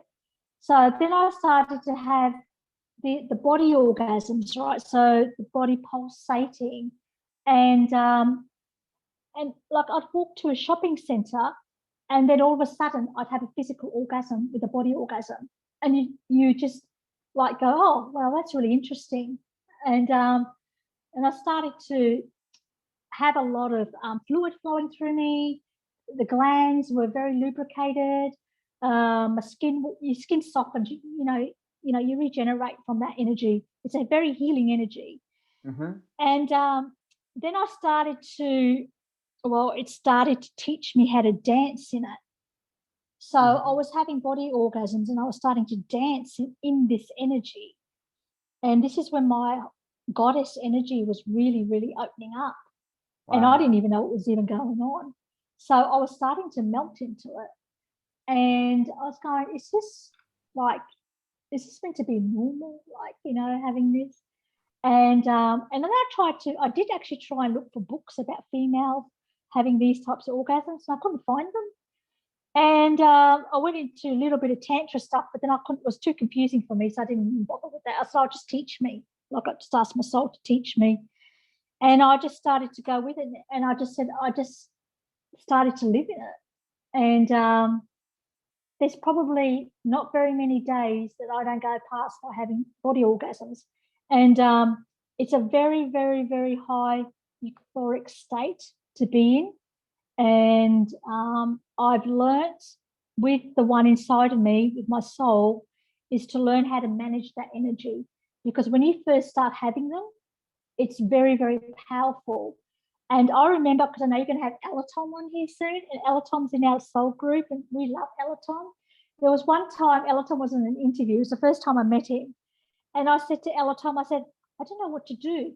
I just so high. I'm so high and so joyful. I can't sleep. I don't sleep. I'm just always happy. And I'm just like, my body's just always vibrating.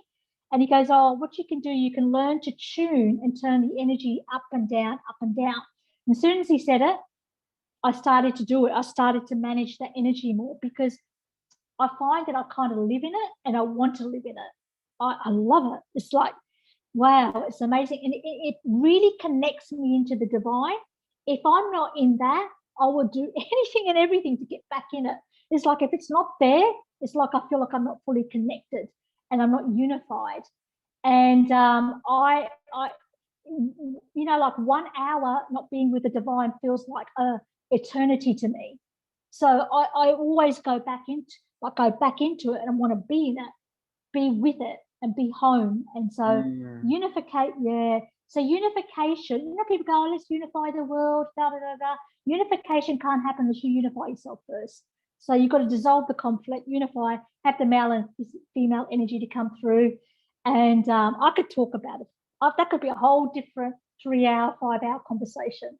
I could really go deep into that. Yeah. Ranjeet, we really need to have this talk about male energies, female energies, because it might be relevant for so many people.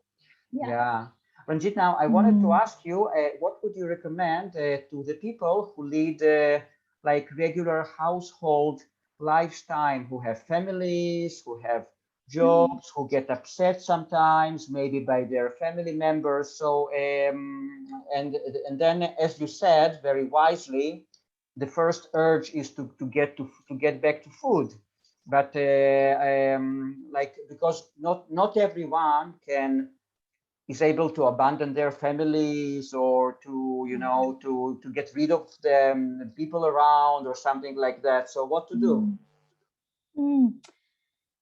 Well, it depends how supportive the family is, and I get a lot with binge eating. Okay, I understand. I haven't really fully experienced binge eating myself, but I understand what happens with binge eating. So people will fast and then they'll go eat a lot afterwards and hurt themselves.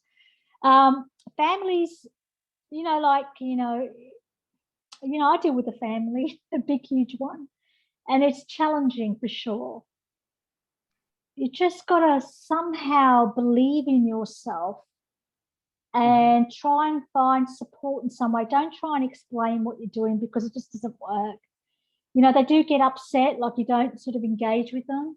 So work out, like I used to work out my calendar, like what was on, what was, happening, and you try and work things through that way, and then fit in your fasting days as you possibly can around your schedule. So if you're working, can you fast at work one day? Can you do intermittent rather than doing a full day? Just really look at the opportunities where you can actually do that for yourself, and then work into finding a balance for, everyone else. Please always be in love. Please always be kind. That's how I go. Don't be hard and fast. Ask for support. Say this is something I want to do. Like I just want to cleanse, or find words that support you. Yeah. A language that you can talk to people about. And I always use the word spiritual because I find it easier. But find something and just keep tapping at it. Just keep at it. Keep going. Yeah. Eventually, people will come on board. If they love you, they'll come on board in some way. Some do, some don't. But just keep at it. It depends also how important the level you want to, how deep you want to go. There's different levels and depths you can go into. Yeah. So it all depends on you. And sometimes you may just not be ready to go forward at the moment because of the commitments and obligations that have been created. And you just got to work it out for yourself. It's a tough one. It can be done, and I am a big believer. I call myself an unconventional breatharian. Living in the Western world as a woman in this generation. And what does that mean? And the question is, what does it mean for you? Don't give up on the grace of fasting your body. Maybe have some periods of time where you're doing, your spiritual fasting. Yeah, that's why I like season changes. There's 4 points in the year, saying I want to have, if it's a woman that's got kids and working and they've got Christmas, I don't know, maybe Easter off or something, just say, or June season change, this is my 2 weeks for me, right? I'm going away and I'm going to go stay in a hotel or something, I don't know. I'm going to go away, going to go camping. This is me time, stand up for your boundaries as well. Yeah. Okay, very important, very, very important. Okay, guys, do you have any more questions at this point? I have a question. Yes, please. I'd like to ask, in your journey that you've been having going into the natural state, I'm sure that your sleeping patterns have changed, but I'm curious about that. But what I'm more curious about is what kind of do you still dream, and how that experience of dreaming might have changed for you. What do you do? Like, what kind of things do you experience? What kind of experiences do you have in the dreams now, and how it evolved when you went into more of this natural state and state? Has it become more blended with the dream state? I find that the other worlds are more real to me than this world. And when I first started the journey, I noticed my sleep decreased quite a lot. I mean, there were times that I probably didn't even sleep 3 or 4 days. But most of my sleep is around 3 or 4 hours. It's fragmented. It's not like a constant sleep. I don't really think about it. There are some moments that I have had where, if I'm really, really, that there's a lot of things going on in my life, and I just need to rest, I ask, can I please have some rest for myself? Sometimes when there's a lot of energies happening around, like, you know, if there's like a full moon or season change, my soul kind of guides me and it might rest me a little bit. And, but I don't sleep a lot. You know, sometimes I'm around about 3 to 4 hours at the moment. Sometimes I can go for a period of a month where it's 2 hours a night, or then it could be another month. It might be like I might be having 4 or 5 hours. So it doesn't seem to be, you know, over the 3.5 years, it doesn't seem to be anything that's a permanent pattern with the sleep, because it depends on what's going on in the external environment just as much for me, and where I'm transitioning into. Because sometimes when you're starting to feel a lot more powerful energies, you know, like the soul will take you into the other world more. And I find that I'm able to control my dreams. So I'm able to create whatever I want to vision in the other world rather than being the other way around. And I find that I have this pattern now where I go into ecstasy and I go into my orgasmic state. I start to move into my other worlds. And the thing I crave and hunger for is to be with the divine. So I find I fly through the universes very quickly and I see a lot of things, and then I just want to be in the bosom of the divine. So I tend to fly there, and then I ask the divine, like, what is it that you want to show me or guide me? Where do you want to teach me? Is there masters that you want me to go visit? And sometimes I'll go into, you know, realms where there's, you know, like I've met Zen masters and I've met certain teachers. Sometimes, you know, I've had like surgery, like my neck got corrected, or there's some healing that happens. Sometimes I just, you know, I may have a question that I'm unable to answer. And like I've met Eve, like Adam and Eve, you know, I've met Eve in the past and sometimes she pops up. And, you know, so I have these, you know, beautiful beings that I meet, and even yogis and past people and people that's still even on this planet.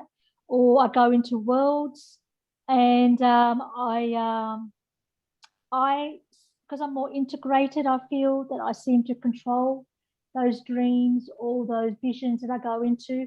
But my body feels rested when I arise. Like, so I'm conscious of the unconscious. So I find that I can arise. It doesn't happen all the time. Sometimes there have been moments for sure where I flatline. I don't know where I go.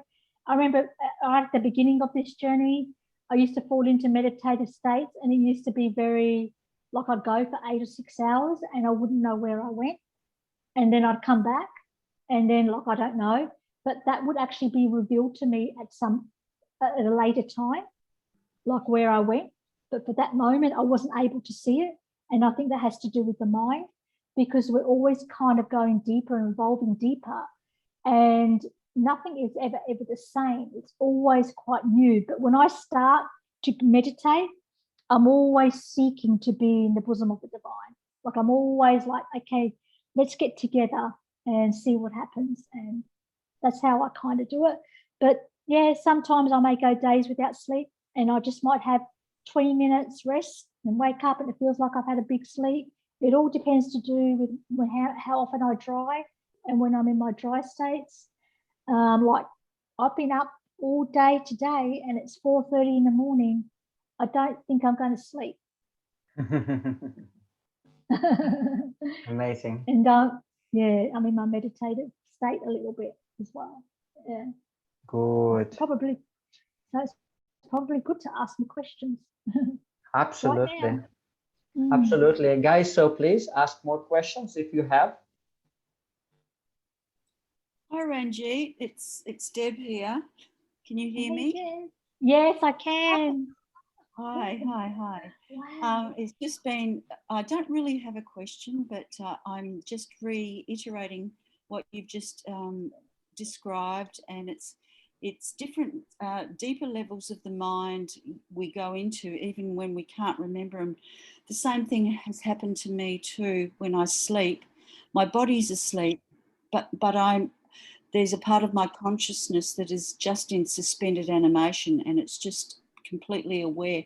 It's just pure awareness, and there's no stories, no mind, no nothing. It's just complete awareness, and it's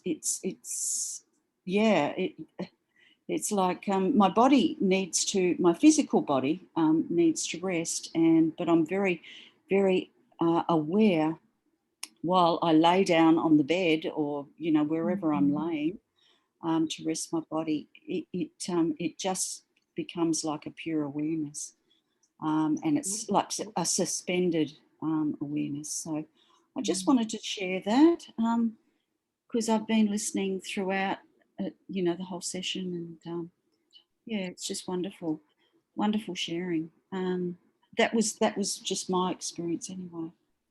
Thank you, Deb. Yeah. Thank you so much. Thank you very much. Yeah. Thank you so much. Yeah, thank you for sharing. Okay, guys, do you have any more questions? I would like to ask a question if nobody else has. Sure. That's another kind of mechanical question. I love those. So my question is some people know about autonomous people, and they exercise a lot. They move their body constantly.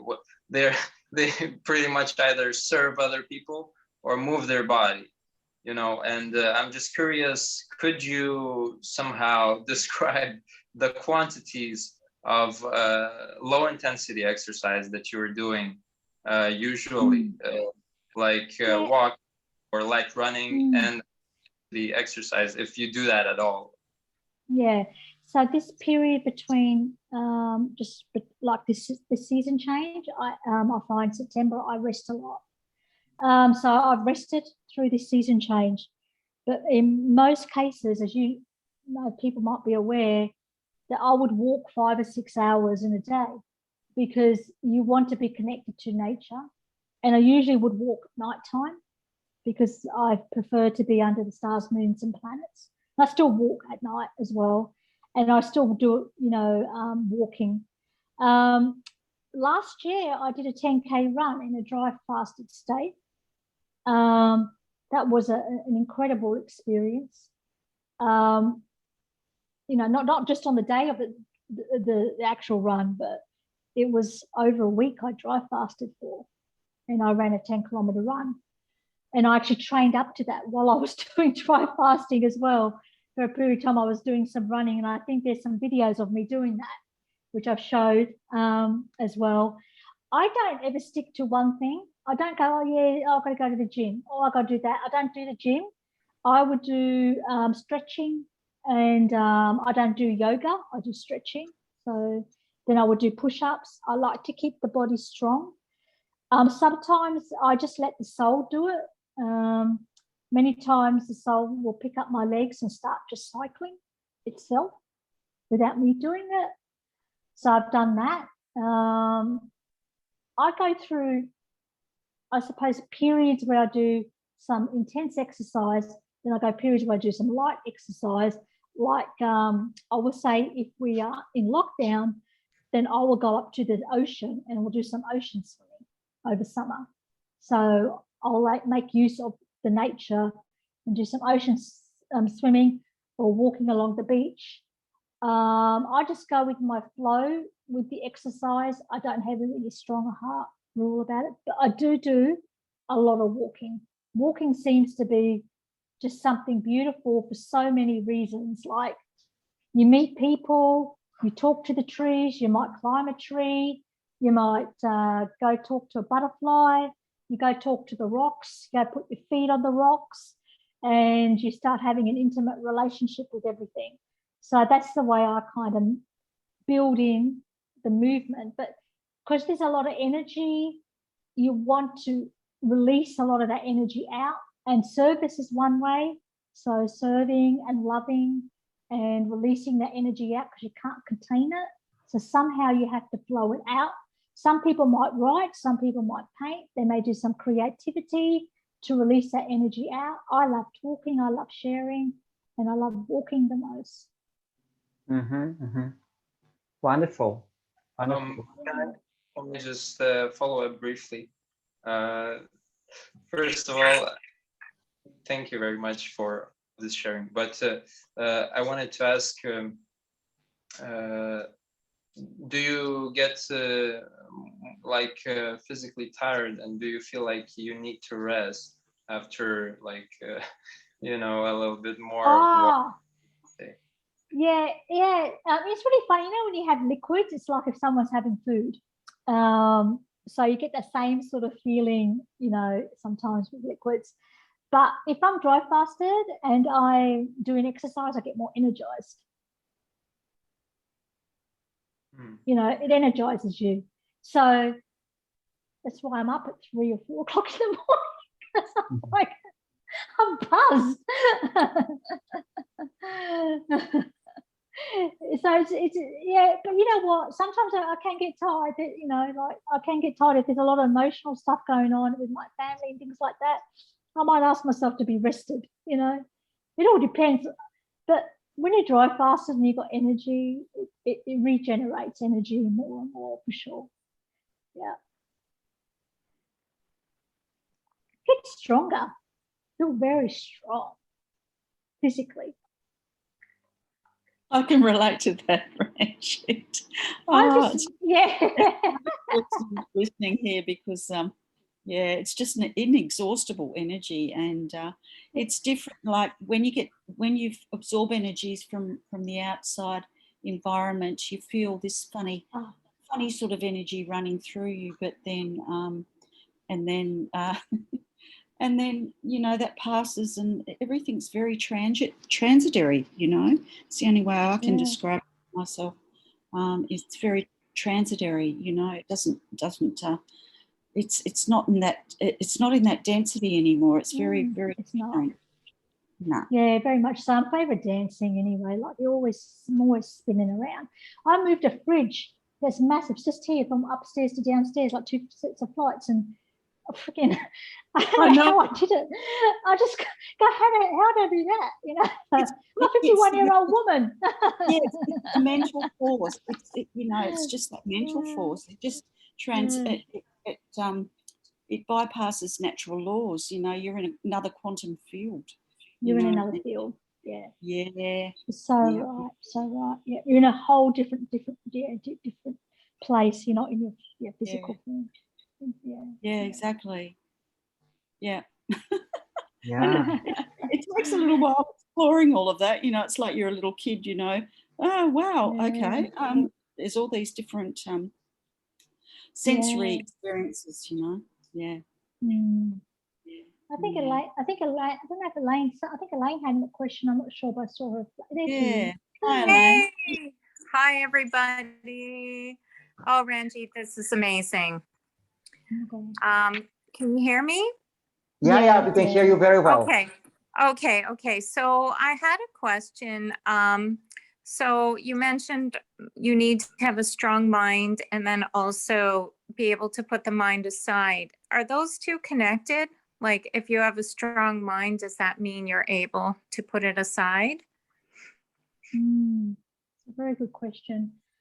I think in this journey, in this particular journey, you need to build up the strength of the mind because, you know,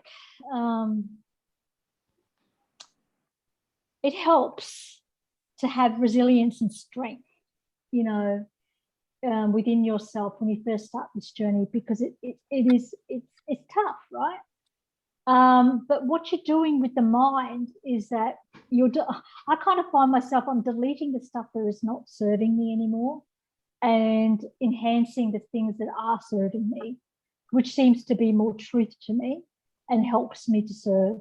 Then I have a look at the mind and I can see different sides and facets of the mind, which is myself as well. So I see the child, I see the experiences I've had on this planet, and I kind of tap into whatever that I need at the time for the mind, but the one inside of me is allowing the mind to serve that.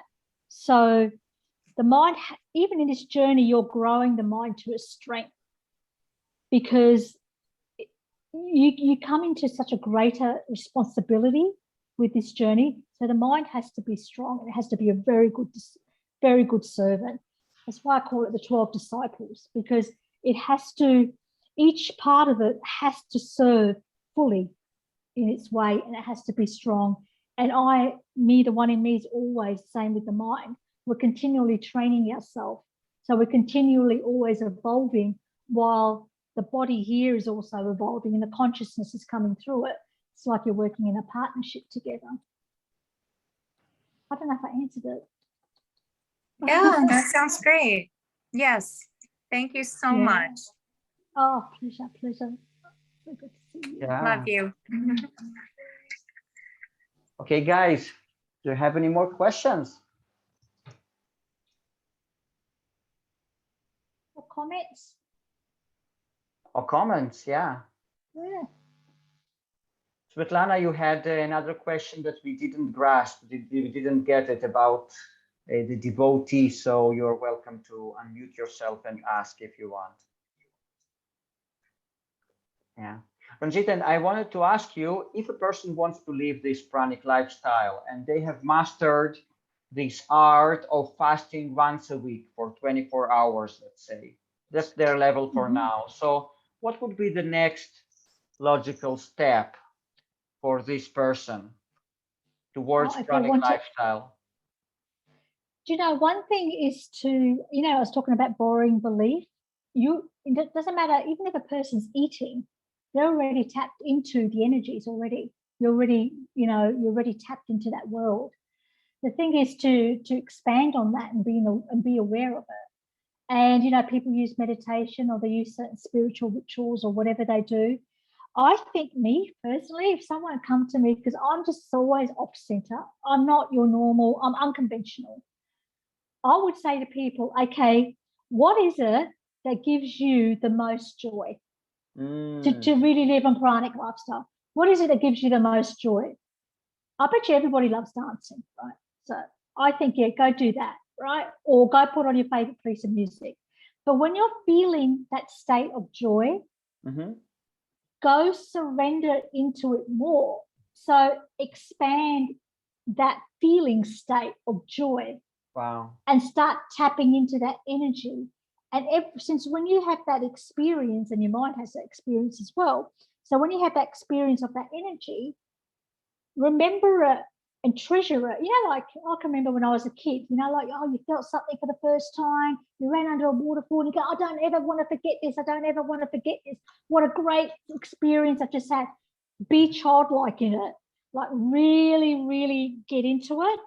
Like you're putting on a piece of clothing or whatever, just really, really move into it and remember it, and try and tap into it all the time and be grateful for it. Be absolutely grateful for it, and such gratitude. And that lady was asking about devotee, devote yourself to it. Devote everything into it. Just give it your all into it, that it is your masterpiece. Yourself. Immerse yourself. Yeah, exactly. Go run out in the rain and experience it fully, and it's being present, isn't it? It's such and children are just so present, there's just that natural wonder, and I think that's something beautiful. Yeah. Yes. Yeah. Yeah. Can I ask something? Sure. Yeah. Regarding the situation, I understand in Australia, it's not good. Just like in Israel, I don't know where it is worse. How do you deal with it? I mean, what do you thought about? What are your thoughts about it? Yeah. Me personally, everyone has a different approach to it, right? Me personally, I know it's all going on, okay, and first thing I say, I'm grateful that I'm not working where I used to work, because if I was working where I used to work, the pressure would have been on. Okay, you know, I would have had myself in a situation where I was relying on money, right? So I'm grateful. I say thank you very much. So that's number one. And then, of course, what's going on in Australia and everything that's happening.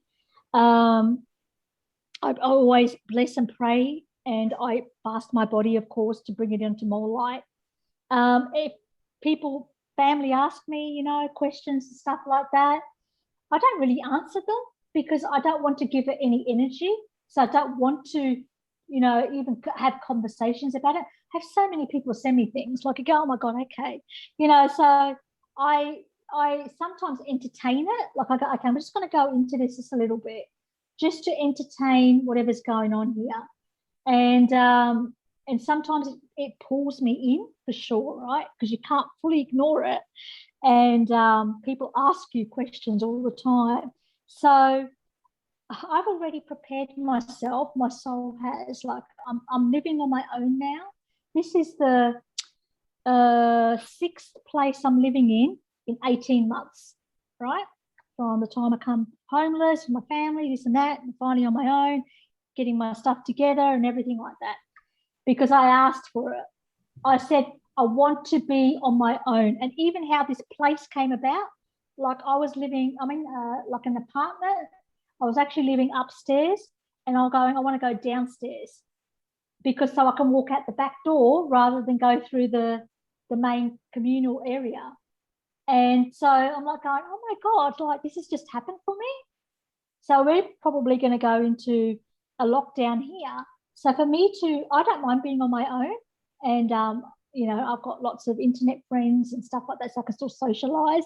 So for me, if we go into lockdown, I can't go see anybody, right? If we go into strict lockdown, I'm like, oh, well, that's okay, because I can just walk out the door. I don't have to see anybody. I can walk out, come back home. I can do my blindfold, go into my fasting, meditate, and give back to the world and serve. So that's the way I look at it. And if anyone messages me, great. If you're having a vaccination or you're doing anything, I bless you. I'm happy for you. If you are happy, I will do, you know, that's fine. I do not have any qualms about what other people and what choices they make. That's their choice for them and their family, and that's been created for them. So I kind of do the acceptance thing, allow it to happen. I don't resist myself, but what is it that I'm able to do for me that I can still keep living the lifestyle that I want to live, how I want to do it, and still feel like my body is my body's already whole and healed. So I don't even think about like, okay, if I'm not even gonna get it. You know what I mean? Like I'm not, whatever it is, it's not even a real virus anyway. So I just go, well, it's not even real, it's not true in my reality, you know, and I just go, okay, whatever happens, happens. I'm okay. I'm just gonna go. I've adapted my body to dry fasting. So I know, what's his name, Dr. Finoff talked about 9 days or something, which is quite interesting. We do a program on Soul Group called 9 months to 9 days. And yeah, not worried. I've got no fear. Wow. Hello, Thank you. Arik. This is Cicely. You haven't Hi, heard from me for a while, but I've been listening to all your sessions. Ranjeet, this is beautiful. You're just so, your energy is so loving and so kind and so sweet. And I've been getting a lot from you because I just recently moved from the US to Africa. And it was quite, yes, it was quite, a lot of things I had to go through in my mind and my body and everything to be able to make that transition over here. And basically I was given the advice to do I did fasting. I fasted my body because I realize now that when you fast, that the body is given enough time to rest when you fast. So when you're not fasting, you're eating, the body is trying to digest the food, and therefore it's weakening your immune system. This is what I'm seeing. And the fasting, I believe, really helped me. I was able to get through what I need to get through, no issues. I sort of demanded how I was going to get the tests that they wanted to give. I dictated how it was going to be done. I took control of the whole thing. And so as I listen to you, I'm saying, yeah, like how you got your place you're staying and how you want it to be. So now I'm in the place where I love how, you know, Ranjeet, how you say, look, if I want to be breatherism, I'll breatherism. If I want to be a fruitarianism, if I want to fast, that's me. And I love your approach. You don't denounce or anything. You're saying if it works for you, fine. And I love that energy. But what I want to ask you, I just wanted to share, because I hadn't shared that I moved from you know, from the US to Africa. And it's just, you know, for a few months that I have to see and go back and make that decision about whether I'm going to move here permanently. But this is the place where I can practice all those things with such ease and with such lightness. And I have such a good fortune that I'm here on the ocean. I wasn't supposed to be here this long, but here I am for like almost 3 weeks now. I am in a house on the ocean. And I just can't believe it that I'm here and I'm just trying to get myself settled somewhere else, but I need to be here. So what I want to ask you, because my body's going through a lot of changes and my stomach is very unsettled. I think you know what I mean. So can you give me some suggestions in regards to what I can do in this new environment to settle my stomach? What I'm feeling, what people are feeling from me is happiness. I've been sharing some videos of myself and everybody is happy. Like all over the world, all my contacts that never reached out to me when I was in the US. Now I'm in Africa, everybody was like, where are you? We want to come, we feel happy. My son, who has not spoken to me in years now, has contacted me and he says, I can feel you're so happy, I see you're happy. So I'm in the right place, but I just need to help the body transition well where I am right now. So if you've been doing a lot of fasting, this is why I talk about energies a lot, because everything has to do with energies. And this is where you trust your soul to guide you in these energies, because there's something in your stomach for sure. And, you know, it's an uneasiness or something that's trying to shift or move out. And sometimes we just don't know what it is in the mind. But what we've got to do is trust. You really must trust and surrender. So if you're feeling uneasy in your stomach, one of the things I may suggest to you that might help you if you want to think about it is to feel the uneasiness in the stomach. You don't have to understand what it is or what the reasons is, or, you know, for whatever reason. It can be anything, it could be ancestral, it could be lots of different things, right? And just feel it and just acknowledge that it's there. And then love on it in a way that has never, ever been loved on before, because it's an energy. It's an energy form. It's not you, and it's got nothing to even do with you, because you don't even own your vessel, right? You don't own your emotions or your ancestors or anything like that. You're just someone that flows through. So just allow it to be there. I'm just allowing it to be there with you, and you know, I did the meditation with the hands. So just feel the energy coming up through your hands, you know, and just kind of move that through, and just move that through your stomach. You know, I'm doing it with you. Just move that in there and just feel it and surrender into it more, and trust it, trust the energy, and just allow it to happen, you know, allow it. Doesn't matter. Like sometimes I've moved hands over my body like for hours, right? Just allow it to happen. And just feel it, feel into it, feel that energy, feel the love, you know, even if sometimes you will feel orgasmic, you know, it has happened to me. Just allow, because it's a healing energy, that just allow that to flow through, and just accept it for what it is, and just go, okay, what do you want to do? Do you want to transcend? Do you want to dissolve? What is it? What is it that you want to do? Come on, you know, and just say, look, we'll move gently together. I think it's very gentle for you. Just allow it to be, just trust in that, and just allow it to be released for whatever it is. 3 years down the track, your mind will actually tell you what happened, you know, like what it was. And it would just happen. Like for me, I always have womb pain. I'm forever in womb, because I'm forever giving birth to creation, because we are the creator, you know, as women, you know, in womb, we all male and females have wombs. So there's always creation happening. And so you just kind of like, just accept it and feel it. And maybe if you are on the ocean, wow, I actually do feel your happiness, by the way. I can feel Everybody you says very that. light. Yeah, Everybody says that, yeah, Ranjeet. feel Yeah, they feel it. Yeah. Yes. So you're someone that should be near the ocean. Yeah. A lot of people should be near the ocean. Yeah, and that's Yeah. just go to the ocean and feel this. I've got a beautiful picture I want to send you. I'll put it on the WhatsApp group. I Great. feel like I Thank need you, to do that. Ranjeet. I'll do that. Yeah. Okay, lovely. Thank you. Good. Thank you, Pleasure. Wow. Ranjeet. Thank you. Pleasure. Okay, cool. Love Cool. the ocean. Love the ocean. It's Mm. beautiful. So beautiful and so invigorating. It's Cicely, perfect. where in Africa are you, by the way?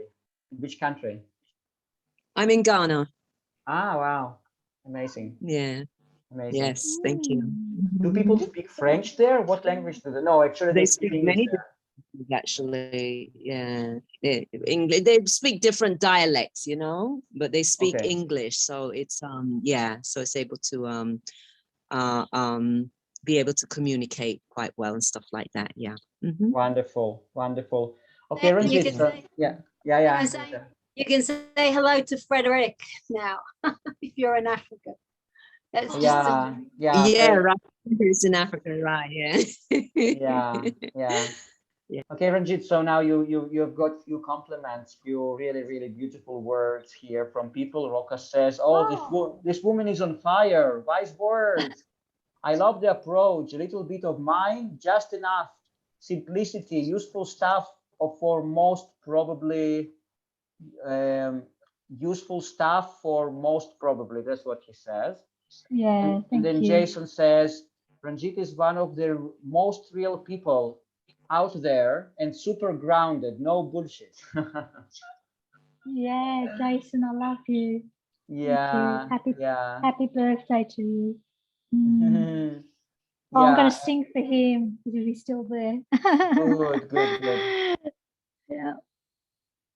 Yeah, and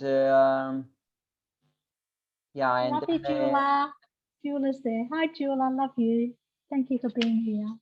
yeah, here Ranjit is on fire now. Yeah, Jason says. And then Svetlana says, my internet connection is poor. I mean dryness to feel close to the divine, to love God all the time.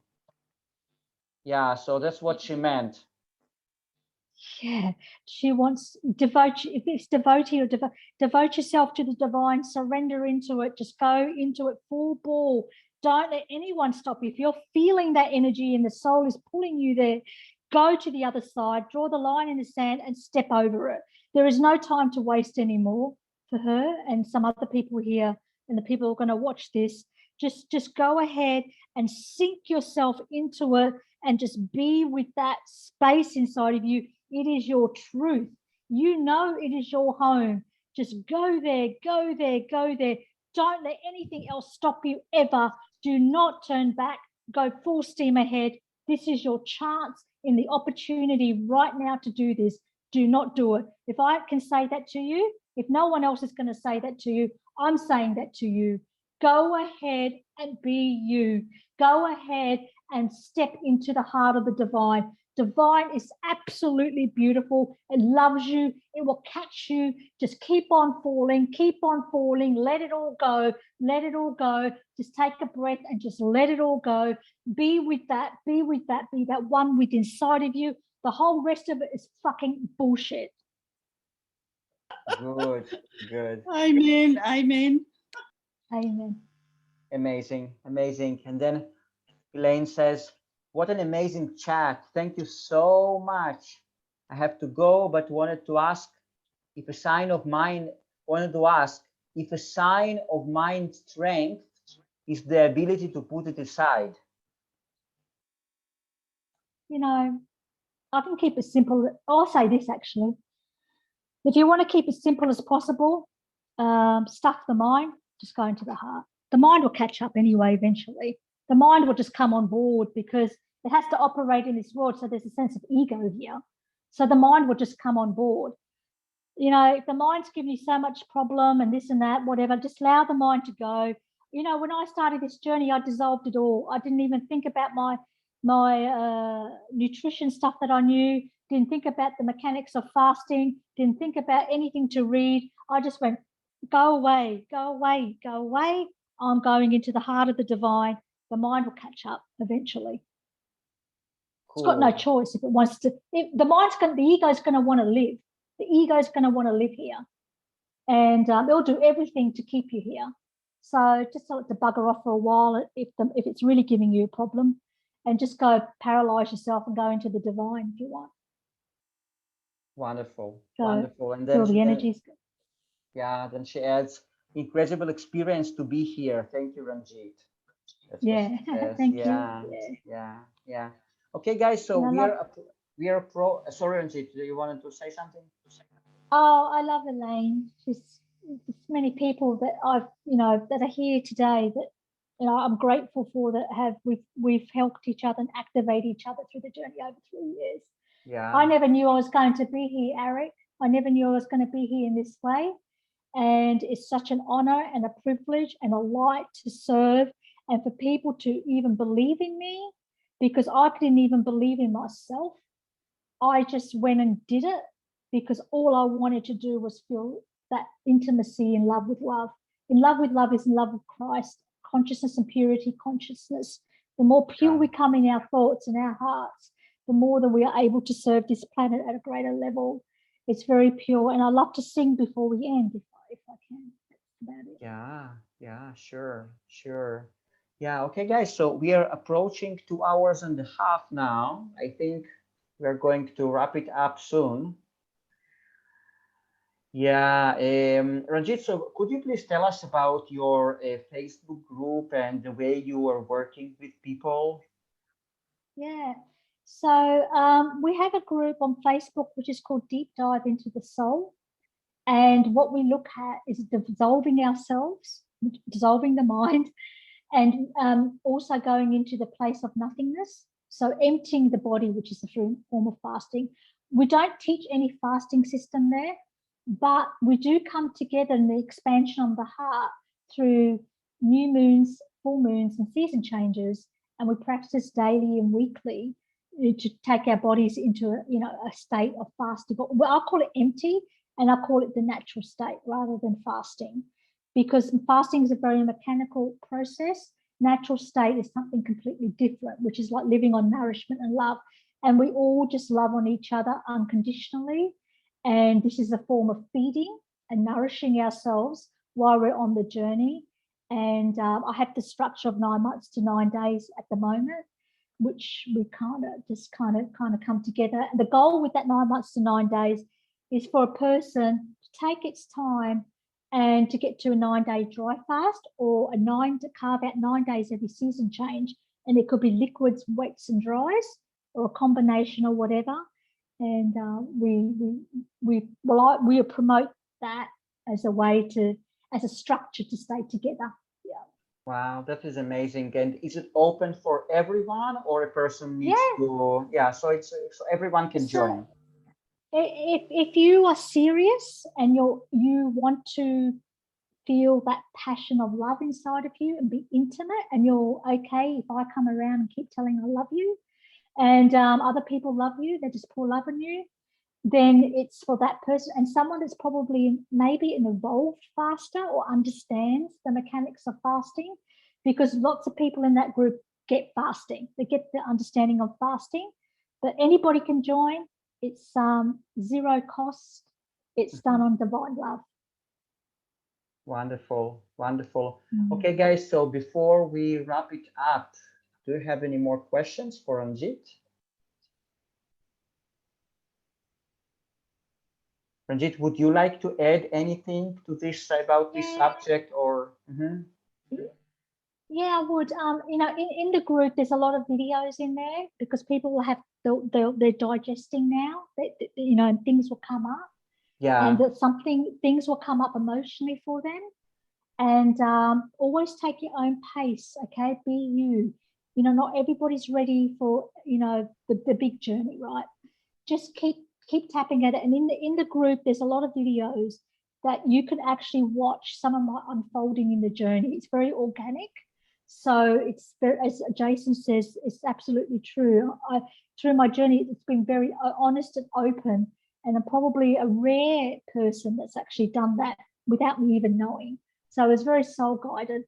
So you're more than welcome to come in, have a look around. If it doesn't suit, feel free The only thing I ask that we just love on each other and we respect each other. I don't have any problems in that group, actually. It's pretty, it's yeah, it magnetizes the right people to it, and it's a very niche. It's a niche in its way, so it may not suit everybody, and Yeah.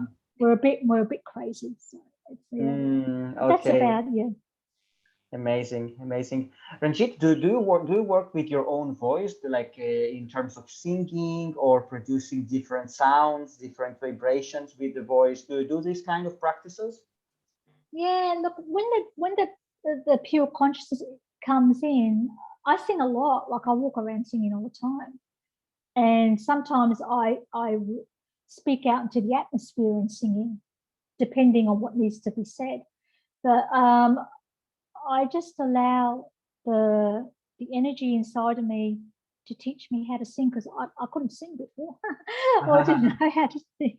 So it just teaches me different sounds to the different colors, and I can feel people on here. So I'm sort of channeling in and trying to focus on right now what sort of sounds might be good for the majority of people here. And I'm thinking of Jason because it's his birthday. So not that so I'm thinking what's nice. Yeah. Amazing. So now towards the end, would you like to do something in terms of sounds and singing? Yeah, I'll just allow it to flow to however it is. My Okay. voice, I know my voice is a little bit croaky, but it's okay. That's absolutely everybody, fine. Yeah, sure. Yeah. So I'll just go ahead. Yeah, And let's just, do that. Yeah. Yeah. And I thank Thank you you. everyone for being here. Beautiful. Thank you. You're so beautiful. Yeah, So absolutely. beautiful. Absolutely. Absolutely beautiful. You are like a fragrant child. I don't know. It's like almost like, yeah, you're just that innocence. You reflect that beautifully, and we're so magnetized to it and besotted by it, you know. And I love you so much, you know. I really, really, really love you. And you're a reflection of pure love and innocence. And it's the most beautiful blessing for all of us to experience and witness. And I love you very, very much. Yeah, I love you too. Absolutely. Thank you for receiving. Absolutely. You're welcome, sweetheart. Receiving is the best. If no one received, it wouldn't happen. Eh? We're all one and the same. Yeah. Thank you very much, Deborah. Thank you, everyone. Honor you, even the ones that even watch this afterwards. So I'll sing and wish you all good night for me anyway. Love you. Okay. Yeah, absolutely. So let's sing a little bit. Oh, yeah. Es que deseemos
love you all.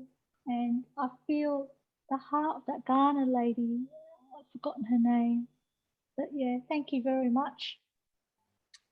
Happy birthday to everybody in October. You are a blessing, all of you. Amen. Thank you so much, Ranjeet. Thank you so much. It was amazing, an amazing experience being with you. And Me too. hopefully we will meet again. I'm really, really curious about this subject of male and female and merging male and female inside. I think it is relevant for many, many people, including myself. So we'll think about something. But for now, just have an amazing day, gorgeous day, and yeah, just share your light with the world. It is really, Yeah. really needed now. Yeah. Thank you for the Beautiful, space. beautiful guys. I love you all so much. Thank you for everyone being here tonight. Thank you And what a so much, blessing. guys. Love and Thank light you to very much. everyone. Thank you very much. Absolutely. Bye-bye. Bye bye. Bye.